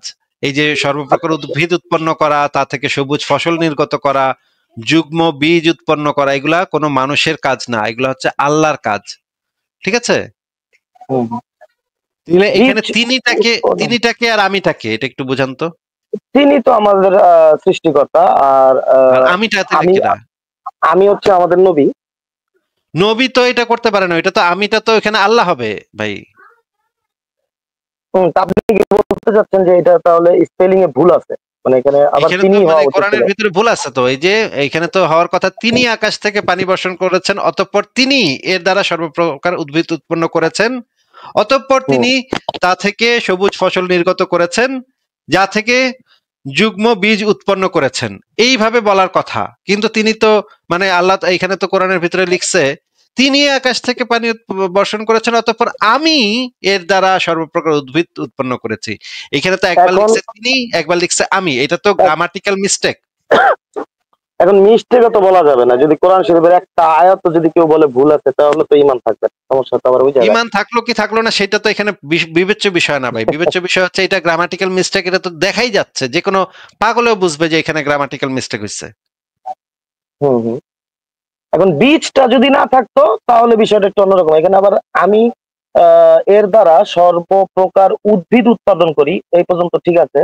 অতঃপর আমি এর থেকে সবুজ সর্বপ্রকার উদ্ভিদ উৎপন্ন করা তো মানুষের পক্ষে সম্ভব না, এটা শুধুমাত্র আল্লাহর পক্ষে সম্ভব। সর্বপ্রকার উদ্ভিদ উৎপন্ন করা, মানুষ কয়েক জাতের উদ্ভিদ করতে বুনতে পারে, উদ্ভিদ এই যে আমরা নার্সারিতে উদ্ভিদ উৎপাদন করতেছি না, বিভিন্ন ফুলের সর্বপ্রকার উদ্ভিদ উৎপন্ন করা মানুষের পক্ষে সম্ভব না। সারা পৃথিবীতে এত এত জায়গাতে উদ্ভিদ উৎপন্ন হয় যেখানে মানুষের পাড়াও পড়ে না এখন পর্যন্ত। এমন এমন দ্বীপ আছে যেখানে মানুষের কোনো ওইটা তো ন্যাচারাল ভাবে হচ্ছে, ওইটা পাখি যে মলত্যাগ করে, পাখি ফল খায়, ওইখান থেকে। সেটাই তো আমি বলতেছি যে সর্বপ্রকার উদ্ভিদ উৎপন্ন করা মানুষের পক্ষে সম্ভব না। তো সব ধরনের উদ্ভিদ উৎপন্ন করা এটা কোনো মানুষের পক্ষে সম্ভব না, এটা শুধুমাত্র আল্লাহর পক্ষে সম্ভব। সর্বপ্রকার যদি হয়, যদি 5 প্রকার হইতো তাহলে এটা মানুষ করতে পারতো, কিন্তু সর্বপ্রকার মানুষের পক্ষে সম্ভব না।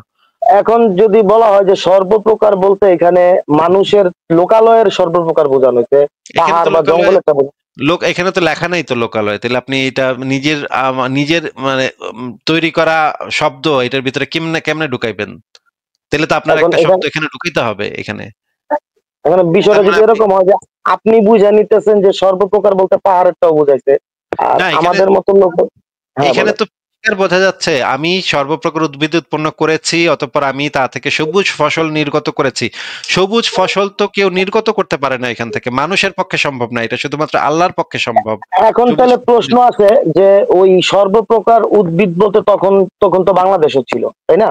তো ওই সৌদি আরবের সর্বপ্রকারের মধ্যে তো তাহলে বাংলাদেশও আইসা পড়ে, যদি এই আয়াতের ব্যাখ্যার মধ্যে আসে, তাহলে বাংলাদেশের আমাদের নবী আসে নাই, হ্যাঁ তাই না? তো এখন এই সর্বপ্রকারটা বলতে কি লোকালয় ওই তৎকালীন আমলে ওই এরিয়াটা হয়তো বা বুঝাইছে ভাই। এইটা এই আয়াতের তাফসীর আপনি পড়ে দেখেন, এখানে তাফসীর কারকরা ওইটাই লিখছে যে এটা আল্লাহ পাক করেছেন, সর্বপ্রকার উদ্ভিদ উৎপন্ন করা আল্লাহ পাকের পক্ষে সম্ভব, এটা কোনো মানুষের পক্ষে সম্ভব না।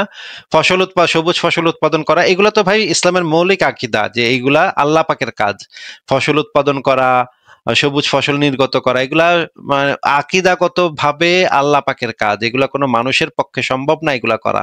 মানুষ আমরা শুধু চাষ করব, গাছ লাগাইতে পারে, কিন্তু ওইখান থেকে উদ্ভিদ উৎপন্ন করাটা এটা আল্লাহ পাকের কাজ ভাই। এটা তো ইসলামের একদম মৌলিক আকীদা, এটা তো আপনার জানা থাকা উচিত।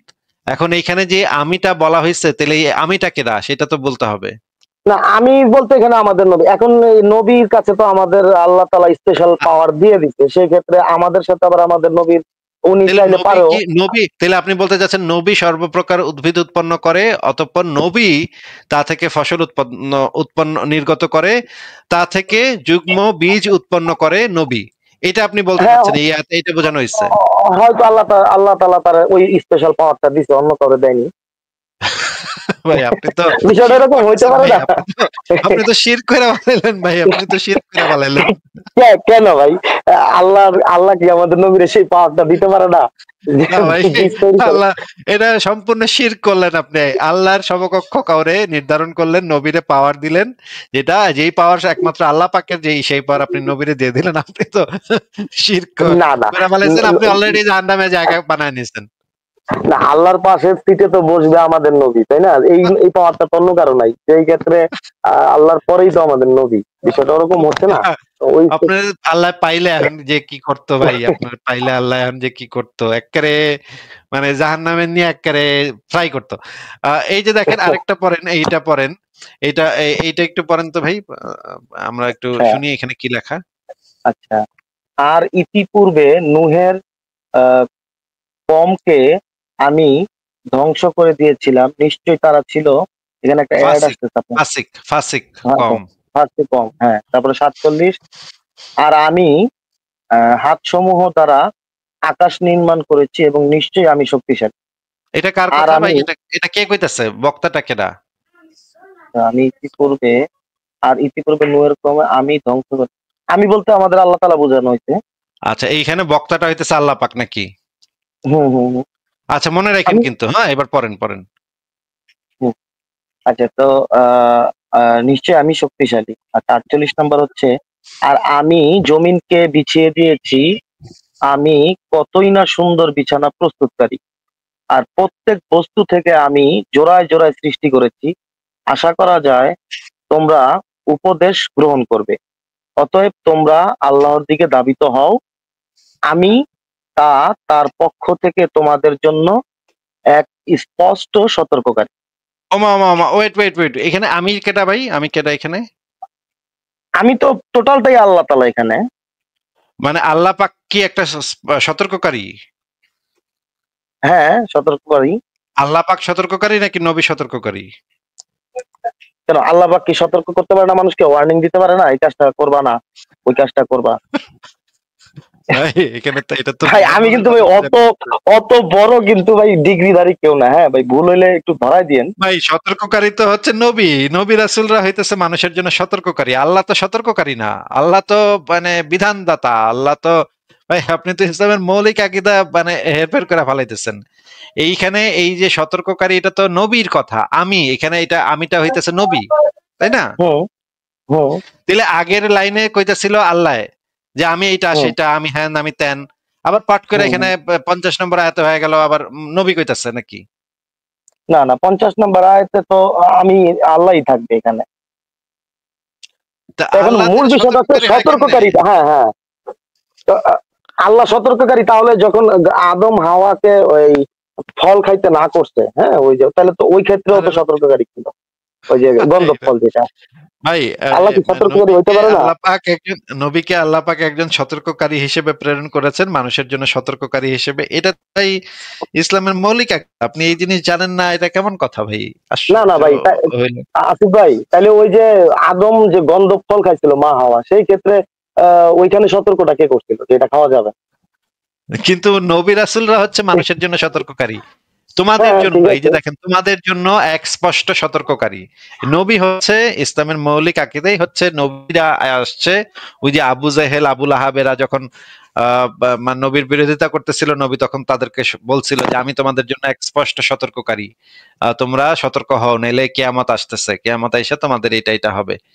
এটা তো ভাই কোরআনের পাতায় পাতায় বলা আছে এই কথাটা, যে নবী হইতেছে মানুষের জন্য সতর্ককারী। আল্লাহ তো সতর্ককারী না। আমি যদি ওইটা ধরি যে গন্ধব ফলের বিষয়টা, সেক্ষেত্রে তো আল্লাহ তাআলা সতর্ক করছে। এই হিসাবে আমার কাছে এটা অতটা জটিল মনে হইতেছে না। আমি আটকায় রয়েছি হচ্ছে আপনার ওই যে কাফেরদের হত্যা করছে, তারপরে তাদের ওয়াইফ নিয়ে আসছে গনিমত। আমি গনিমতের মালে আটকায় রয়েছি ভাই, বুঝছেন? এটার এখনো ক্লিয়ার কিছু পাই নাই। এটা আমার কাছে অত জটিল মনে হইতেছে না। ঠিক আছে, আপনি এই জিনিস নিয়ে আরো চিন্তা ভাবনা করেন। আমার মনে হচ্ছে যে এই মুহূর্তে আপনার মাথা ঠিক সেভাবে কাজ করতেছে না। অনেক সময় হয় মানুষের মাথা ঠিকভাবে কাজ করে না, কথাবার্তা বলার সময় অনেক সময় ঠিকভাবে কাজ করে না। আপনি আরো এটা নিয়ে গবেষণা করেন, চিন্তা করেন, চিন্তা করার পর আরেকটা প্রশ্ন ছিল ভাই, আরেকটা প্রশ্ন। হ্যাঁ বলেন। সেটা হচ্ছে যে এই যে কোরআন শরীফের মধ্যে যে যে জিনিসগুলা লেখছে সেটা যদি আল্লাহর বাণী নাই হয়, তাহলে যে আদম আলাহিসাল্লামের যে হিস্ট্রিটা বা ওই যে আপনার ঈসা আলাহিসাল্লামের হিস্ট্রি বা ওই যে আরো যে হিস্ট্রি গুলা, এইগুলা কিভাবে জানলো তারা? যদি এগুলো তো সেই সময় প্রচলিত গল্পগুজব ছিল ভাই।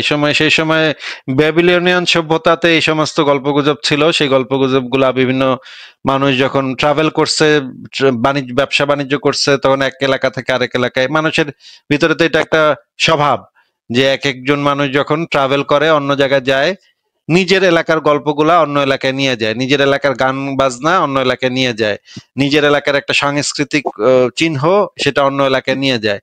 এইভাবে প্রাচীনকালে মানুষের ভিতরে বিভিন্ন অঞ্চল তাইলে থেকে কি সারা ওয়ার্ল্ডে এতগুলা নবী আসছে, সব লোকালয়ের মানুষগুলা কি এই মক্কার হাট বাজারেই আসতো, আর মক্কার হাট বাজারে সেই আলোচনা গুলা করতো, আর সবগুলা কি একসাথে সংরক্ষণ করা কি সম্ভব হইলো? এটা কিভাবে এতগুলা নবীর জীবনী গুলা, এটা চিন্তা করি মাঝে মাঝে। মোহাম্মদ তো সেই সময় বিভিন্ন জনের কাছ থেকে এই গল্পগুলো শুনতো। আপনি আমাদের সংশয়.com এর এই লেখাটা পড়েন নাই, কোরআন সংকলন এবং পরিমার্জনের ইতিহাস? সেখানে তো বিভিন্ন হাদিসে এই জিনিসগুলো আছে যে নবী কার কার থেকে এই গল্পগুলা গিয়া শুনতো, বিভিন্ন মানুষের কাছ থেকে গিয়া গল্প শুনতো, নবী রাসূলদের গল্প শুনতো। এই জিনিসগুলা কি আপনি পড়েন নাই ভাই? আচ্ছা, আপনাকে আমি একটা জিনিস দেখাই। এটা দেখান নবী অন্য নবীর গল্প শুনতো, এটা কোন হাদিসে আছে একটু দেখালে ভালো। হ্যাঁ ঠিক আছে, দেখাচ্ছি।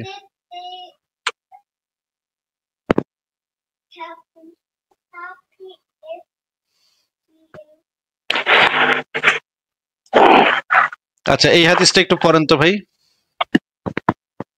এটা আচ্ছা, তারা আসলে মোবাইলে তো সমস্যা, তো একটু মানে স্ক্রিনটা একটু আঙ্গুল দিয়ে আপনি জুম করতে পারবেন, দেখেন স্ক্রিনটা একটু এরকম করেন 2 আঙ্গুল দিয়ে। হ্যাঁ হ্যাঁ হ্যাঁ হ্যাঁ, এবার ঠিক আছে। সহিহ বুখারী, হ্যাঁ, আপনার 61। আচ্ছা, আনাস রাদিয়াল্লাহু আনহু থেকে বর্ণিত, তিনি বলেন, এক খ্রিস্টান ব্যক্তি মুসলিম হন এবং সূরা বাকারা ও সূরা আলে ইমরান শিখে নিল। নবী সাল্লাল্লাহু আলাইহি সাল্লাম এর জন্য সে ওহী লিখত। অতঃপর সে আবার খ্রিস্টান হয়ে গেল। সে বলতে লাগলো, আমি মুহাম্মদকে যা লিখে দিতাম তার চেয়ে বেশি কিছু তিনি জানতেন না। আচ্ছা, নাউজুবিল্লাহ। আচ্ছা, এই মানে একজন খ্রিস্টান ব্যক্তি ছিল যে মুসলমান হয়েছিল, মুসলমান হয়ে সূরা বাকারা এবং সূরা ইমরান শিখছিল। সে মুহাম্মদের জন্য ওহী লিখতো। কয়েকদিন পরে সে আবার খ্রিস্টান হয়ে গেল। খ্রিস্টান হয়ে সে বলতে শুরু করলো যে মুহাম্মদ বাড়ায় আমি লেখা দিতাম, ওই আয়াত হিসেবে সে চালাই দিত। এই কথাটা এই খ্রিস্টান ব্যক্তিটা বলছিল নাকি? এখানে ব্রাকেটে নাউজুবিল্লাহ কথাটা আবার কিসের ইঙ্গিত দিল? নাউজুবিল্লাহ এই হাদিসটা তো মুসলমানরা লিখছে, মুসলমানরা তো আর এটা বিশ্বাস মানে এটা তো মানবে না, তাই না? না না, এই যে ব্রাকেটে যে নাউজুবিল্লাহ এই কথাটা, আরে ব্রাকেটে নাউজুবিল্লাহটা তো মুসলমানরা লিখছে। যে যেই ব্যক্তি হাদিসটা মানে লিখছে, বুখারী, ইমাম বুখারী যখন হাদিসটা লিখছে তখন সেইটার পাশে ব্রাকেটে নাউজুবিল্লাহ লিখে দিছে, কারণ সে তো আর এটা মানে না। কিন্তু এই খ্রিস্টান ব্যক্তি তো এই কথা কইছিল নাকি? আচ্ছা আচ্ছা, হ্যাঁ হ্যাঁ, সেই হিসাবে ঠিক আছে। খ্রিস্টান ব্যক্তি এই একটা অভিযোগ করছিল মুহাম্মদের নামে, কিন্তু মানে মুসলমানরা তো আর এই যারা অন্ধভাবে ইসলামে বিশ্বাসী তারা তো আর এটা মানবো না নাকি? তারা তো আর বিশ্বাস করবো না যে খ্রিস্টান বেড়া এসে কয়ে দিত এটা শূন্য নবী।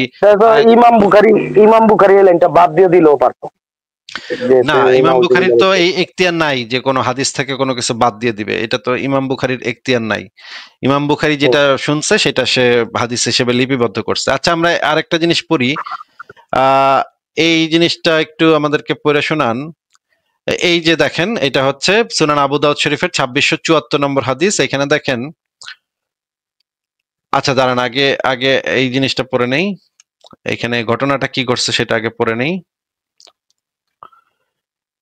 এটা দেখা যাচ্ছে স্ক্রিনে? হ্যাঁ হ্যাঁ ভাই, দেখা যাচ্ছে। আচ্ছা, এই অংশটুকু একটু পড়েন তো দেখি এখানে কি লেখা। এটা হচ্ছে তাফসিরে মাঝারি থেকে, আগে আপনাকে ইয়াটা বলে দিই। তাফসিরে মাঝারি, আল্লামা কাজী মোহাম্মদ সানাউল্লাহ পানিপথী, 4th খণ্ড, পৃষ্ঠা নাম্বার 260 261। এখানে যে জিনিসটা লেখা আছে, একটু লাল অংশটুকুতে কি লেখা আছে একটু পড়েন তো ভাই। আচ্ছা, এই বাক্যটি আহ, অবতীর্ণ হয়েছে আব্দুল্লাহ বিন আহ, আবি সারাহ সম্পর্কে। আব্দুল্লাহ ইসলাম গ্রহণ করলে রাসূল সাল্লাল্লাহু আলাইহি ওয়াসাল্লাম তাকে কোরআন মাজিদ, ভাই ছোট হয়ে গেল আবার, ও আচ্ছা দাঁড়ান, আচ্ছা, সরি সরি সরি, দাঁড়ান আবার একটু বড় করে দিচ্ছি, সরি। হ্যাঁ, এবার পড়েন। হুম, তাকে কোরআন মাজিদ লিপিবদ্ধ করার কাজে নিযুক্ত করেন, কিন্তু সে বিশ্বাসঘাতক ছিল না। বিশ্বাস রাসূল সাল্লাল্লাহু ভাজন আলাইহি ছিল ওয়াসাল্লাম না, বিশ্বাস বিশ্বাস ভাজন ছিল। ভাজন ছিলেন। আচ্ছা আচ্ছা, রাসূল সাল্লাল্লাহু আলাইহি ওয়াসাল্লাম যখন বলতেন যে আমি মা সামিয়াম বাসিরান বাসিরান, সে লিখত আলিমান হাকিমান। আবার রাসূল সাল্লাল্লাহু আলাইহি ওয়াসাল্লাম বলতেন যে আলিমান হাকিমান, সে তখন লিখত গফুরান রাহিমান। একদিন অবতীর্ণ হলো ওয়ালা ওয়ালাক ওয়ালাক খালাকনাল ইনসানা মিন সুলালতিন মিন তিন। আমি তো মানুষকে সৃষ্টি করেছি মৃত্তিকার উৎপাদন থেকে। রাসূল সাল্লাল্লাহু আলাইহি ওয়াসাল্লাম সাদা সদ্য অবতীর্ণ আয়াতটি লিখতে নির্দেশ দিলেন। মানব সৃষ্টি সম্পর্কিত এই আয়াতটি খুবই ভালো লাগলো আব্দুল্লাহ। সে হঠাৎ বলে উঠল, ফা তাবারাকাল্লাহ। আহ আহ, ভাই কই গেল লাইনটা, আমি অন্ধকারে আছি তো। ফা তাবারাকাল্লাহু আহসানাল খালিকিন, আল্লাহ পাক হ্যাঁ কতই না সুন্দর স্রষ্টা। হুম, রাসূল সাল্লাল্লাহু আলাইহি ওয়াসাল্লাম বললেন, এই বাক্যটিও লিপিবদ্ধ করো, এই আয়াতটিও সদ্য অবতীর্ণ। আচ্ছা, এই এই কথা আয়াতটা কে শুনে কইছিল?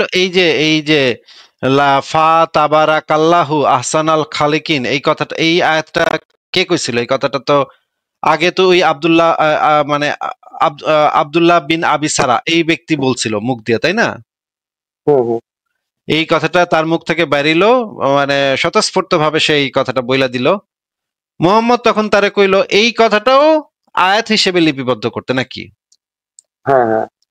আচ্ছা, উই ব্যাটার একটা কথা শুন না, মোহাম্মদের মন নিশ্চয়ই ভালো লাগছে, সে বলছে যে এটাও আয়াত হিসেবে লিখে ফেলা, এটাও আচ্ছা, আয়াত। মানে মূল কথা হচ্ছে আল্লাহ পাক কতই না সুন্দর স্রষ্টা। আর ওইটা নাজিল হয়েছিল কি যে কোথায় ওই লাইনটা?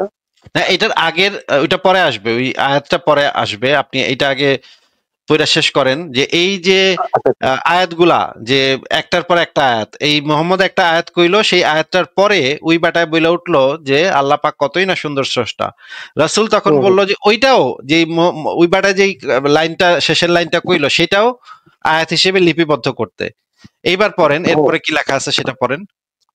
আচ্ছা আচ্ছা আচ্ছা, রাসূল সাল্লাল্লাহু আলাইহি ওয়াসাল্লাম বলেন, এই বাক্যটিও লিপিবদ্ধ করো, এই আয়াতটিও সদা অবতীর্ণ। এই কথা শুনে আব্দুল্লাহ ভাবলো, আশ্চর্য, আমার উপরেও তাহলে প্রত্যাদেশ অবতীর্ণ হয় এরকম।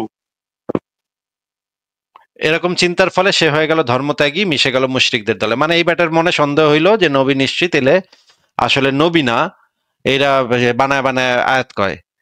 আমার মানে তার কথাতে উপরও নাজিল হয়েছে, বিষয়টা এরকম হ্যাঁ, ভাবতেন। ওই ব্যাটা ভাবলো যে আমার উপরেও, আমি যেটা কই এটাও আল্লাহর আয়াত, তাইলে তো নিশ্চয়ই গাপলা আছে, নবীর ভিতরে গাপলা আছে, এই নবী তো নবী না, এই ব্যাটার উপরে আল্লাহর কোনো ওহি টহি আহে না, এই ব্যাটায় গাপলাবাজ লোক। হ্যাঁ, সে মানুষের থেকে শুইনা শুইনা এগুলা লেহে। এইটা সে বুঝা সে ধর্ম ত্যাগ করলো, মুশরিকদের দলে চলে গেল। মানে এখন এইটা আমরা দেখি এইটা যে সে বুঝছে, বিষয়টা কি এরকম আপনি যেটা বললেন, এরকমটা তো না হইতে পারে। সে ধর্মত্যাগী কেন হবে বলেন তো? না, ওই যে কথার মাঝখানে যে ওভার স্মার্ট হইতে গেছে, হয়তো বিষয়টা এরকম হইতে পারে। ওভার স্মার্ট হইতে গেলে ধর্মত্যাগী সে কেন হবে? মোহাম্মদ তো যে তার কিছু আয়াতের বলে বিষয় নাই। না, এটা ক্রিটিক্যাল বিষয়টা। মোহাম্মদ তো তারে কিছু বলে নাই যে তুমি আয়াত ওইটা লেখলে তুমি ধর্মত্যাগী হয়ে যাবে। সে তো নিজে ইচ্ছা ধর্মত্যাগ করছে, ইসলাম ত্যাগ করে চলে গেছে, মক্কায় চলে গেছে, মুশরিকদের সাথে গিয়ে আবার থাকা শুরু করছে। এটার জন্য সে কেন ধর্মত্যাগ করবে? আচ্ছা, ওই সময় তো সবাই ধর্ম গ্রহণ করছে, বিষয়টা এরকম না। সেটা তো আমি বলি নাই, কিন্তু সেই বেটা কেন ধর্মত্যাগ করলো? সে তখন মদিনায় ছিল, মোহাম্মদের ওহী লিখতো, একটা ভালো পজিশনে ছিল, টাকা টাকাও নিশ্চয়ই পাইতো। ওই তার লেখক ভালো একটা লাগে নাই, সে তো সন্দেহজনক চলে গেছে, তার এই যে হয়তো ভালো এখানে তো লাগে নাই। লেখা আছে ভাই, এটা তো ভালো লাগে নাই এই জন্য সে চলে গেছে, এটা তো লেখা নেই এখানে। এখানে লেখা আছে এই যে এই ঘটনাটার কারণে তার মধ্যে সন্দেহ হইলো এবং সে হুম তখন হুম এই চিন্তার ফলে সে হয়ে গেল ধর্মত্যাগী, মিশে গেল মুশরিকদের সাথে। এই যে তার ভালো লাগে হুম নাই, তার শরীর ম্যাজ ম্যাজ করতেছিল, এগুলো তো কিছু এখানে লেখা নেই। আপনি নিজে বানাইতেছেন কেন হুম ঘটনা? না মানে সে ধর্মত্যাগী হয়ে গেছে, এখন যেমন আপনিও তো ধর্মত্যাগী কেন ধর্মত্যাগী হয়ে হয়েছে? গেছেন। ধর্মত্যাগী মানুষ তো একটা মানে হুদাহুদি আমার ভাল লাগে না ভাই, আমি শরীর ম্যাজ ম্যাজ করে আমি ধর্মত্যাগী হয়ে যাই, এটা তো মানুষ ধর্মত্যাগী হয়ে যায় না, তাই না? তা আমি তার ওই লোকের সাথে সে- সে আপনাকেও এক- যদি ধরি, তা সে আপনিও তো একজন সেম। সে একজন মানে প্রখ্যাত সাহাবী, সে একজন ওহী লেখক, একটা সম্মানজনক পজিশন। ওহী হুম লেখকদের সম্মান তো অনেক বেশি। সে হুম ধর্মত্যাগী হয়ে গেল হুদাহুদি, যার মানে মাথা চুলকায় আর সে ধর্মত্যাগী হয়ে গেল। এটা ভাই কেমন কেমন কথা কইতেছেন আপনি? আপনি কি মানে মাথা ঠিক আছে? সে ধর্মত্যাগী হয়ে গেছে, আবার অনেকে তো ধর্মত্যাগ করে নাই, সে নবীকে একদম আরে সে ধর্মত্যাগ কেন হয়েছে সেটা আপনি আগে বুঝান আমাদেরকে। কেন ধর্মত্যাগী? এই যে এই সে ঘটনার কারণে সে বিশ্বাস কেন করে নাই, ধর্মত্যাগী হবে? সে কি বিশ্বাস বিশ্বাস করে করে নাই নাই? কি বিশ্বাস করে নাই? যে এই যে ওহিগুলা যে আসতেছে এটা ন্যাচারাল না, তার কাছে ওহি তাহলে মনে হয় এইখানে নাই এটা। এই যে এই ঘটনাটার কারণে তার কাছে কেন মনে হইলো যে মুহাম্মদের কাছে কোনো ওহী টহি আসে না, মুহাম্মদ টাউট বাটপার, এটা কেন মনে এই হইলো? যে সে সে একটা সুন্দর বাক্য বলছে এবং উনি বলল যে এটাও একটা বাণী হিসাবে লেখা রাখো, তখন তাহলে তার তো কাছে এটা কনফিউশন তার কাছে হচ্ছে। এটা সন্দেহজনক হইলো, যে মনে হইলো নাকি যে আমার কথাও নবী আয়াত হিসেবে চালায় দিচ্ছে, তার মানে এই ব্যাটার ভিতরে গাপলা হুম আছে, এই ব্যাটার যে কোনো জিনিস পাইলে এটা নিজে আয়াত হিসেবে চালায় দেয়। এটা হুম সে হুম প্রমাণ পাই তো সে ধর্মত্যাগী হইলো নাকি? হুম হুম আচ্ছা, এবার দেখি আমরা এই ব্যাটার সাথে মোহাম্মদ আসলে কি করছিল। মোহাম্মদ কিন্তু এই যে দেখেন, আহ মক্কা বিজয়ের পূর্বে রাসূল যখন মাররুজ জাহরান নামক স্থানে অবস্থান গ্রহণ করলেন, তখন অনুতপ্ত আব্দুল্লাহ এসে পুনরায় ইসলাম, মানে মোহাম্মদ যখন মক্কা বিজয় করলো তখন হুম হুম কিন্তু মোহাম্মদ একটা ঘোষণা দিছিল যে সবাইরে মেরে ফেলতে হবে। এই যে দেখেন সহিহ হাদিসের ভিতরে আছে, সুনান আবু দাউদ শরীফ 2674 নম্বর হাদিস। এই যে মক্কা বিজয়ের দিন রাসূলুল্লাহ 4 জন ও 2 জন মহিলা ব্যতীত অন্যান্য সকলকে নিরাপত্তা দান করেন এবং তাদের নামও ঘোষণা করেন। আর ইবনে আবু সারা, ওই যে মনে আছে আবু সারার নামটা, হুম হুম এই আবু সারাকে হত্যা করতে বললো। এই যে এই 4 জনের ভিতরে একজন হইলো ওই আবু সারা, মানে মোহাম্মদ এই ব্যাটার উপরে এমন চেঁচাচ্ছে হুম যে মক্কা বিজয় করেই সবার আগে কইছে এই চাইর বেড়ারে জবাই কর, এই চাইর বেড়ারে মাইরা ফেলা। হুম এই যে সবাইরে মাফ করে দিতেছে, মনে করেন আবু সুফিয়ানের মতো মোহাম্মদের ঘোরতর শত্রু, যার সাথে মোহাম্মদ যুদ্ধ টুদ্ধ কইরা ফাটায় ফাটায় ফেলাইছে, যার বউ হুম হইতেছে মোহাম্মদের চাচা হামজার কলিজা চিবায় খাইছে, ওই হিন্দ্রেও মাফ করে দিছে। হ্যাঁ, কিন্তু হুম মোহাম্মদ এই সাদরে মাফ করেনি। সাদরে কইছে উইরারে যেহেনে পাবি এনে জবাই করবি। ভাই এত ছাতায় হইলো কেন মোহাম্মদ এই সাদের উপরে, বলেন তো? এটা ওই যে কোরআনের আয়াতের বিষয়টা ক্রিটিক্যাল বিষয়, এই কারণে আরে হয়তো কোরআনের আয়াতের বিষয় তো, তার সাথে তো মোহাম্মদের কোনো গ্যাঞ্জাম হয় নাই। মোহাম্মদ মানে সে যখন ধর্ম ত্যাগ করছে তখন তো গ্যাঞ্জাম হয়েছে নাকি? হুম হুম তাহলে ধর্ম ত্যাগটা তো এখানে ফ্যাক্টর ছিল, যে তুই ধর্ম ত্যাগ করলি, মানে মোহাম্মদের ভিতরে নিশ্চয়ই ভয় ছিল যে এই বেড়ায় মানুষের কয়ে দিব যে সে আয়াত মানে ওই থেকে আয়াত নিয়া কোরআন কোরআন হিসেবে চালায় দিছে। এইটা এই জন্যই তো নিশ্চয়ই মোহাম্মদ এটার উপরে চেতা ছিল বেশি নাকি?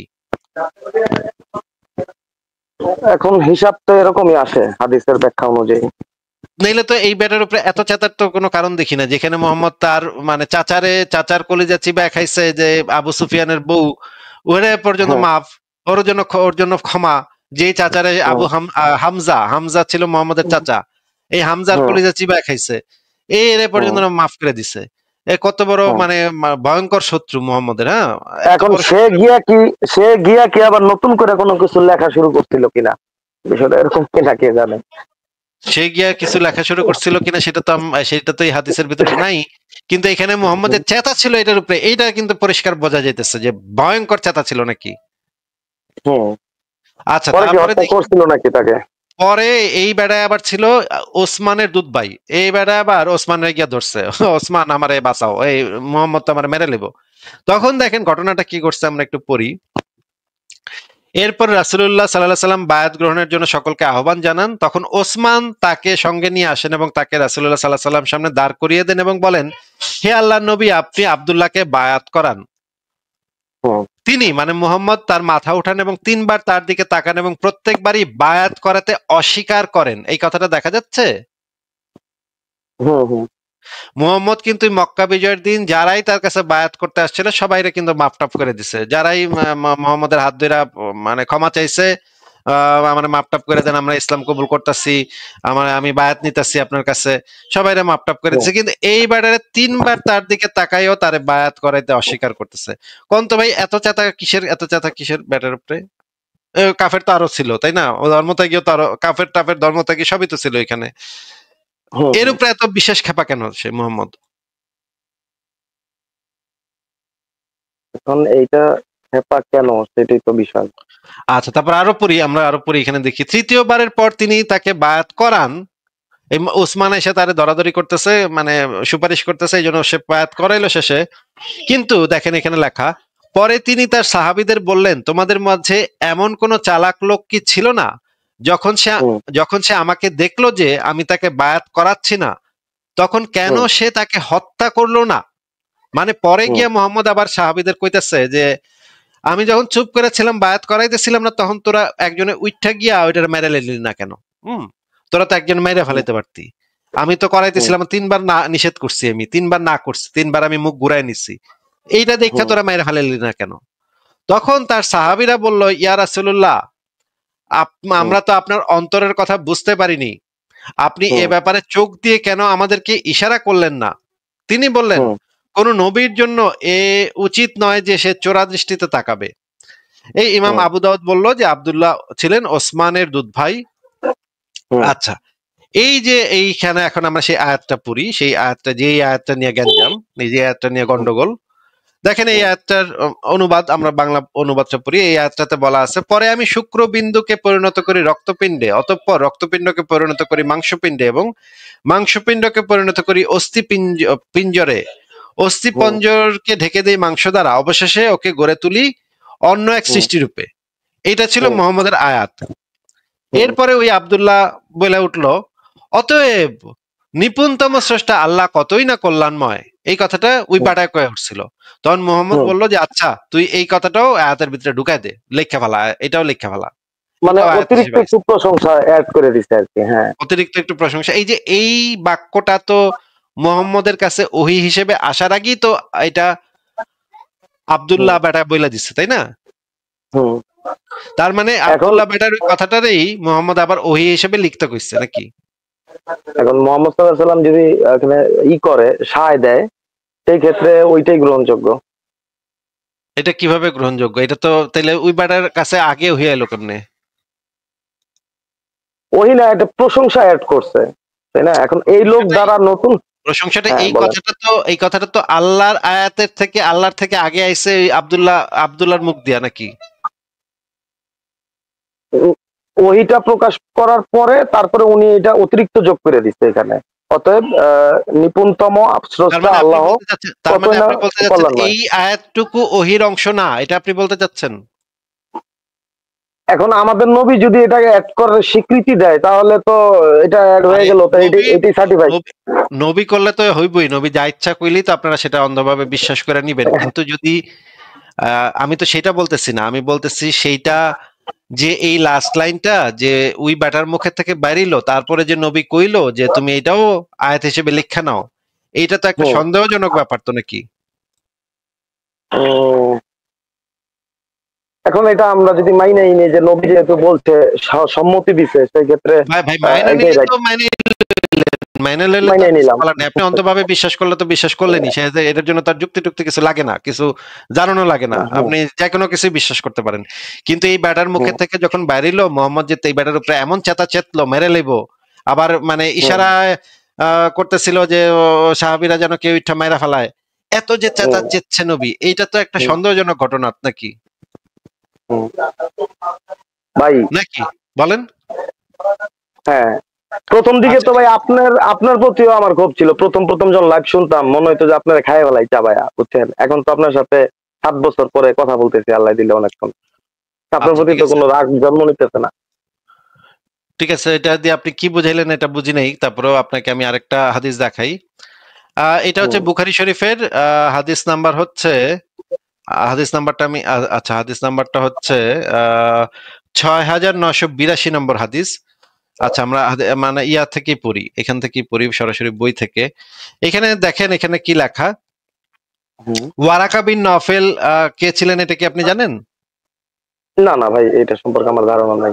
ওয়ারাকা বিন নফেল ছিল খাদিজার ভাই, খাদিজার এক ধরনের ভাই, আত্মীয়।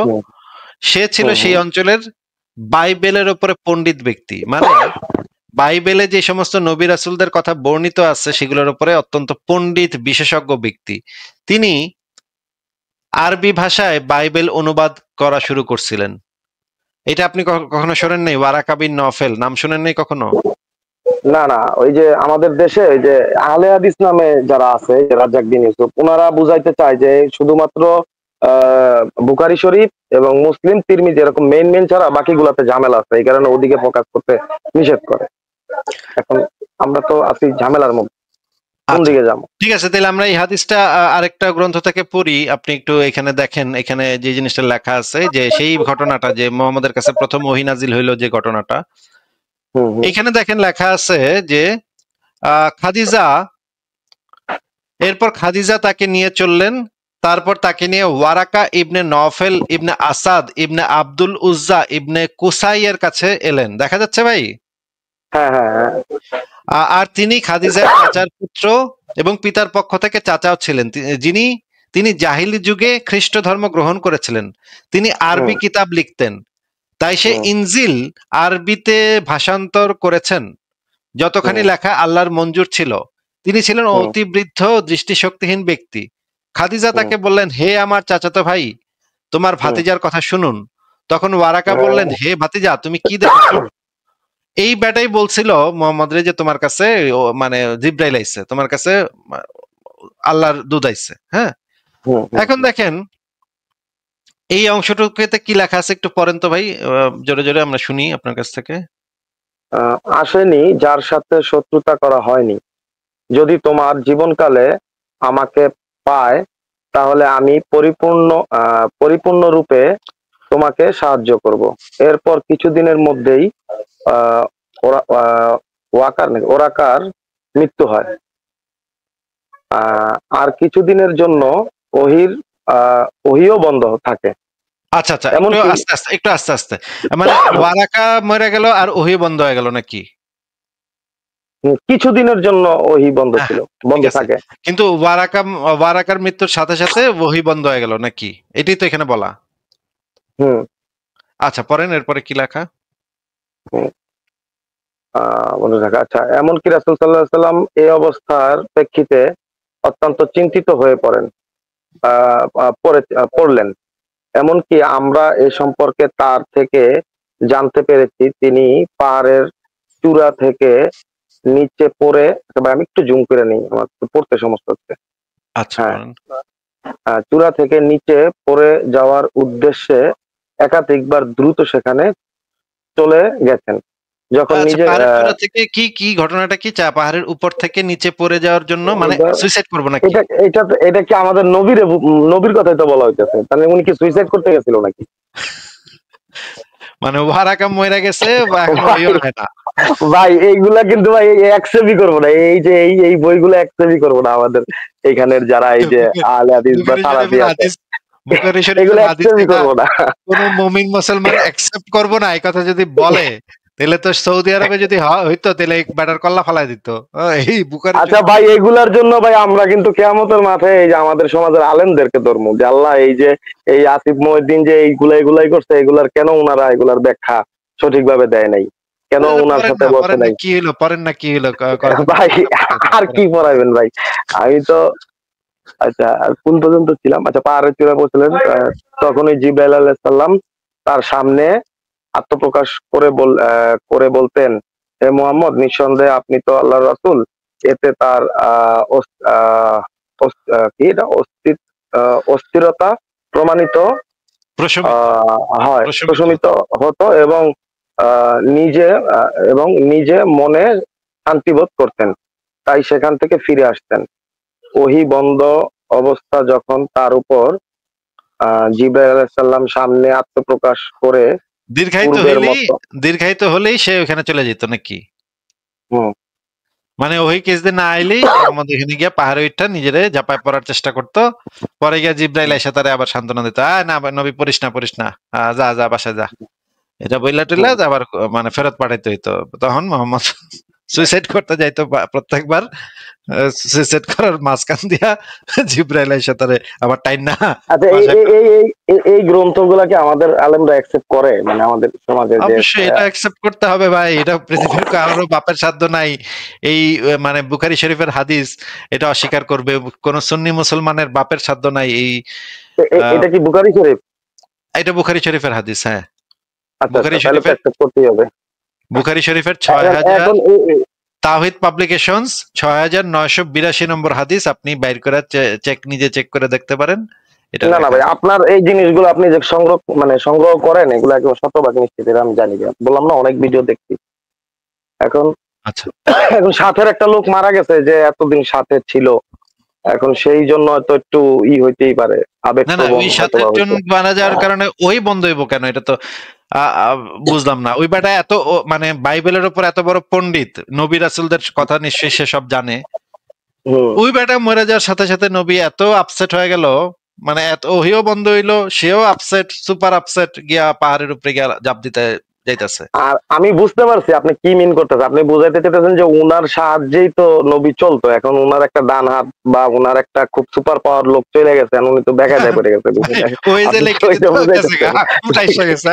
বেচারা করবো কি, বেচারা রাগে দুঃখে গেল গা ইসের উপরে, পাহাড়ের উপরে।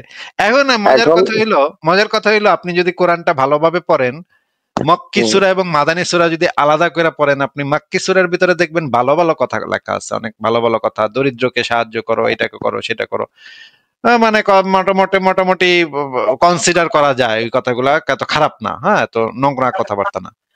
যেই না মদিনায় গেল মুহাম্মদ, এই গিয়া কইলো ওই কাফের করে মাইরা লাখ কাইটালা জবাই কর, গনিমতের মাল্ল, দাসী বান্দি বানা, বিয়া কর, মানে এটা কর, সেটা 4টা বিয়া কর, এইটা কর, সেটা কর, এই শিশু বিয়া কর, মানে যা ইচ্ছা তাই।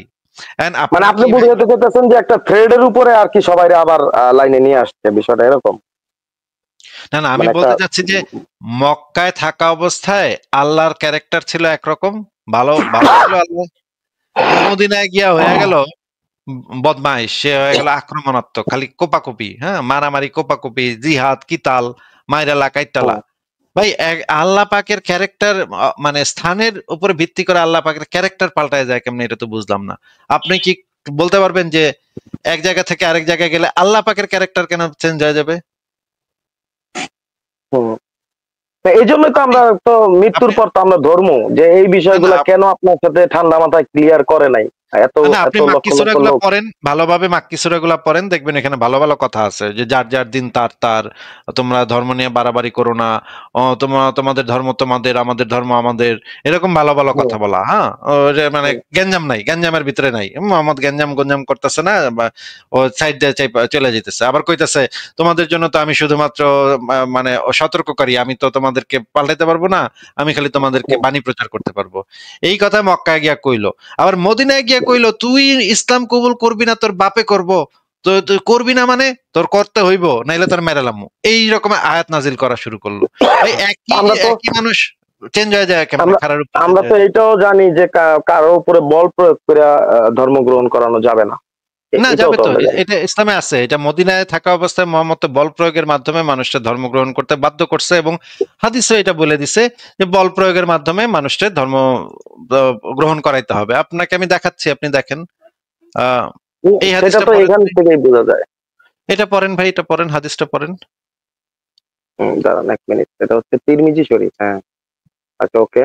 যতক্ষণ পর্যন্ত মানুষ লা ইলাহা ইল্লাল্লাহ না বলবে ততক্ষণ পর্যন্ত তাদের বিরুদ্ধে কিতাল করতে আমি আদেশপ্রাপ্ত হয়েছি, অর্থাৎ আল্লাহর কাছ থেকে এটা পারমিশন পাইছে। আচ্ছা, পড়েন। আচ্ছা, এরপর আবু হুরায়রা রাদিয়াল্লাহু আনহু হতে বর্ণিত, তিনি বলেন রাসূল সাল্লাল্লাহু আলাইহি সাল্লাম এর মৃত্যুর পর আবু বকর রাদিয়াল্লাহু আনহু যখন খলিফা আহ নির্বাচিত হন, তখন আরবের কিছু সংখ্যক লোক কাফির হয়ে যায়। উমার ইবনুল খাত্তাব রাদিয়াল্লাহু আনহু আবু বকর রাদিয়াল্লাহু আনহুকে বললেন, আপনি এদের বিরুদ্ধে কিভাবে অস্ত্র ধারণ করবেন? অথচ রাসূল সাল্লাল্লাহু আলাইহি সাল্লাম বলেছেন, মানুষ যে পর্যন্ত না আল্লাহ তাআলা ব্যতীত আর কোনো প্রভু নেই এই কথা স্বীকৃতি দিবে, সেই পর্যন্ত আমি তাদের বিরুদ্ধে যুদ্ধ করতে অদিষ্ট হয়েছি। আর যে ব্যক্তি বলল যে আল্লাহ ব্যতীত আর কোনো প্রভু নেই, সে আমার থেকে তার মাল ও রক্ত জীবন আর কি নিরাপদ করে নিল। আচ্ছা, একটু ভাই বুঝায় দেন এই কথাটা, মানে একটু বুঝায় দেন ভাই। এই কথাটার মানে হচ্ছে যে, মানে যে পর্যন্ত আল্লাহ ছাড়া আর কোনো মাবুদ নাই এই কথাটা স্বীকার না করবে, ততক্ষণ পর্যন্ত তাদের বিরুদ্ধে যুদ্ধ ঘোষণা চলমান থাকবে। আর কিতাল করতে হবে নাকি? হ্যাঁ হ্যাঁ, কাতিলুন, কিতাল, এগুলোর শব্দের মানে কি ভাই? কিতাল মানে গর্দান ফেলে দেওয়া আর কি, জবাই করা। আচ্ছা, মানে কেউ যদি মানুষ যতক্ষণ পর্যন্ত লা ইলাহা ইল্লাল্লাহ না বলবে ততক্ষণ পর্যন্ত জবাই করতে হবে। এন্ড লা ইলাহা ইল্লাল্লাহ বলা মানে তো ইসলাম কবুল করা নাকি? ততক্ষণ পর্যন্ত তাদের বিরুদ্ধে যুদ্ধ অদিষ্ট হয়েছিল। সে ব্যক্তি বললো, এই ব্যতীত কোনো প্রভু নেই। আচ্ছা, এইখানটাতে কিতাল নাই, কিতাল সম্ভবত উপরের লাইনে আছে। উপরের লাইনে উপরে পরিচ্ছদের সাথে বলা আছে কিতাল, এখানে বলা আছে যুদ্ধ করতে, এবং পরে বলা আছে যে ব্যক্তি বলল আল্লাহ ব্যতীত কোনো প্রভু নেই সে আমার থেকে তার মাল ও রক্ত নিরাপদ করে নিল। মানে তুমি এটা যখন বলবা তখন তুমি নিরাপদ, আর যদি এটা না বলো, কেউ যদি এটা না বলে তাহলে সে নিরাপদ না নাকি? আপনার লাইফে ভাই এত লোকের সাথে লাইভ করছেন, বড় বড় আলেম, বড় বড় ইসের সাথে, ওই যে তারা এটার ব্যাখ্যা কি দিতে? ভাই তারা কেউ এটার কোনো ব্যাখ্যাই দেয় নাই, কইছে এটা ঠিকই আছে, হাদিস ঠিক আছে, হাদিসটা সহি, হাদিসটা তাহকিকৃত সহি, কিন্তু নাস্তিক তো আপনি এই জন্য বুঝবেন না, আপনার এটা অন্ধবিশ্বাস করণ লাগবো, এইটাই ভালো। এটা কাফেরদের ফজিলতের জন্যই আল্লাহ নবী কথা কইছে, কাফেরদের আরো ভালো হইব এটাতে। আমি জিজ্ঞেসি ভাই কেমনে ভালো হইব, গলায় চাপাতি ধরে আপনি কইতাছেন ইসলাম কবুল করতে, নাইলে নাকি মেরে লেব। এখন এই বিষয়টা কি 2024 সাল পর্যন্ত বা কিয়ামতের আগ পর্যন্তই চলমান থাকবে? বিষয়টা কি এরকম নির্দেশ দেওয়া আছে? অবশ্যই, যতক্ষণ পর্যন্ত মানুষ লা ইলাহা ইল্লাল্লাহ না বলবে ততক্ষণ পর্যন্ত। এটা কতক্ষণ পর্যন্ত তাইলে ভাই? ততক্ষণ পর্যন্ত। কতক্ষণ? ওই যে যতক্ষণ পর্যন্ত সমস্ত মানুষ যতক্ষণ পর্যন্ত না বলবে ততক্ষণ পর্যন্ত করতে হবে নাকি? তাহলে কি এটা কি এখনো আছে নাকি নাই আপনি বলেন? না আছে, তাহলে তো ওই হিসাবে যে লাদেন টাদেন তো তারা তো ঠিকই ওয়েতেই আছে, দেখা যায় এরকম হলে তো আস্তে আস্তে সবই লাদেন হয়ে যাবে। তো তবে আমরা তো এইটাই কইতেছি যে ইসলাম এই সমস্ত লাদেন ফাদেনই বানাইবো, ইসলাম ফ্যাক্টরি থেকে এই সমস্ত লাদেনই বানাইবো। এখন আমাদের বিজ্ঞ আলেমরা এই বিষয়গুলা যে কেন আপনার সাথে নেগোসিয়েশন করে না, আমি তো সেটাই বুঝতেছি না। তা আমি তো ভাই দাওয়াত দিয়ে রাখছি, সমস্ত বিজ্ঞ আলেমদেরকে দাওয়াত দিয়ে রাখছি, আমার সাথে আসেন, আলোচনা করেন, আমি রেডি আছি। দরকার হলে 2-3 জন আসেন একসাথে, মিজানুর রহমান আজহারি, আহমদুল্লাহ, জাকারিয়া, 3 জন আসেন একসাথে, আমি তো একা আলোচনা করবো, অসুবিধা নেই। হ্যাঁ, ওনারা তো ঠান্ডা মানুষ, আহমদুল্লাহ মিজানো, কিন্তু ওই যে ঈশের সাথে আবার পারবেন না, উনি আবার উত্তেজিত হয়ে যায়। ওই যে জৈনপুরি হুজুর, ওনার নাম জানি কি, আব্বাসে। হ্যাঁ, আবার ক্যামেরার ভিতরে চাপাতি দিয়ে কোপ টোপ মেরে দিতে পারে, কিন্তু ক্যামেরার ভিতরে মারলে তো অসুবিধা নেই, আমার তো কোনো বালটা ছিড়া যাবে না। মিজানুর রহমান আজহারি আর আহমদুল্লাহ ওনারা ঠান্ডা মাথার মানুষ, ওনাদের সাথে এই বিষয়গুলো দাওয়াত দেন। মানে আলোচনা করতে হলে লাইভেই করতে হবে ভাই, সরাসরি আমি গিয়া মানে আলোচনা করবো, আমার কি কুত্তা কামড়াইছে ভাই? আমি এত বোঝাই। আচ্ছা ভাই, আরেকটা কথা, মারলাম সবই ভাই, তাইলে জীবনটা অর্ধেক পার করে দিলাম। এখন এই আপনি কই যাবেন তাহলে মরার পরে? আমরা তো একটা আশায় আছি যে মরার পরে একটা মায়ের গুতা খাইয়া যাই, নামাজ পড়ি নাই ঠিক মতো, আবার অনেক সময় পড়ছি, মায়ের গুতা খাইয়া এক সময় জান্নাতে যাব। তাই আপনার বা এই থিওরিতে তাহলে মৃত্যুর পরে কি হবে, এই টেনশনেই তো বাঁচি না। মৃত্যুর পরে কি হবে ভাই? আমার যদি এই রকমের একটা অনৈতিক বিষয় মাইনে নিতে হয়, মাইনে নিয়ে যদি আমার জান্নাতে যাওয়ার লাগে, জান্নাতের লোভে যদি আমি এরকমের একটা অনৈতিক বিষয় মাইনে নিই, তাহলে তবে আমি আমার নিজের কাছে ছোট হয়ে যাব, আমি তো আমার আত্মসম্মান নষ্ট হবে, আমার আত্মমর্যাদা নষ্ট হয়ে যাবে। আমি নিজের কাছে নিজে আমি হব কিভাবে একজন মানে ভালো মানুষ হিসেবে নিজেকে আমি বুঝবো কেমনে যে আমি একজন ভালো মানুষ, যে এরকমের অন্যায়, এরকমের অত্যাচার, এরকম জঘন্য জিনিস, জঘন্য বিধান মাইনে শুধুমাত্র লোভের বশবর্তী হয়ে যদি আমি মাইনে নিই, জান্নাতে হুর পামু, হুর লাগামু, বা ৭২টা করে হুর লাগামু, এইটার জন্য যদি আমি এই সমস্ত অনৈতিক মাইনে নেই, তাহলে তো ভাই আমি নিজের কাছে ছোট হয়ে যাব। আমি কিভাবে এটা মেনে নিব? দরকার হলে আমি অনন্তকাল জাহান্নামে পড়লাম যান, কিন্তু তাও তো আমি এই অনৈতিক জিনিস মানার থেকে তো আমি তো মাথা উঁচা করে জাহান্নামে যাবো, আমি তো মাথা নিচু করে যাবো না তো ভাই।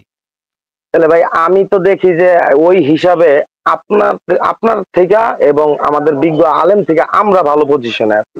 আমরা যারা কম বুঝি কেমনে ভালো পজিশনে আছি, যেমন যদি আমরা এই আটকায় যাই তাইলে বলবো যে আমাদেরকে এই আসিফ মহিউদ্দিন ভাই আমাদের ব্রেন ওয়াশ করছে, আল্লাহ তুমি তার আগে বিচার করো। আর যদি আটকায় না যাই বা ওই দিক দিয়ে হয়, তাহলে ওই দিক দিয়ে হুজুরকে ধরবো যে এরা কেন এই জিনিসগুলা ডিবেট করে নাই। আমরা মাঝামাঝি একটা সেফ পজিশনে আছি, বুঝছেন? ওই দিকে হইলে আপনার দোষ দিব, আর এদিকে হইলে হুজুরকে দোষ দিব যে হুজুররা কেন এই জিনিস না দিয়া নিজেরই ভালো করে বোঝা উচিত না, নিজেরই জানা উচিত না, নিজেরই যাচাই করে দেখে তারপরে সিদ্ধান্ত নেওয়া উচিত না? তার চেয়ে ভালো একটা সেফ পজিশন আছে, 50-50 আছে। এক সাইড হইলে আপনারা দোষ দিব। এটা তো অন্ধবিশ্বাসের পজিশন হইলো, এই অন্ধবিশ্বাসের পজিশন তো খুব ভালো পজিশন। এখন আপনি যেভাবে আটকাইতেছেন এইভাবে বেশি যেতে গেলে তো মাথা কাজ করে না। আবার ওদিক দিয়ে হুজুররা মনে করেন উনারাও জিনিসগুলা ক্লিয়ার করেন, মাঝামাঝি থাকি।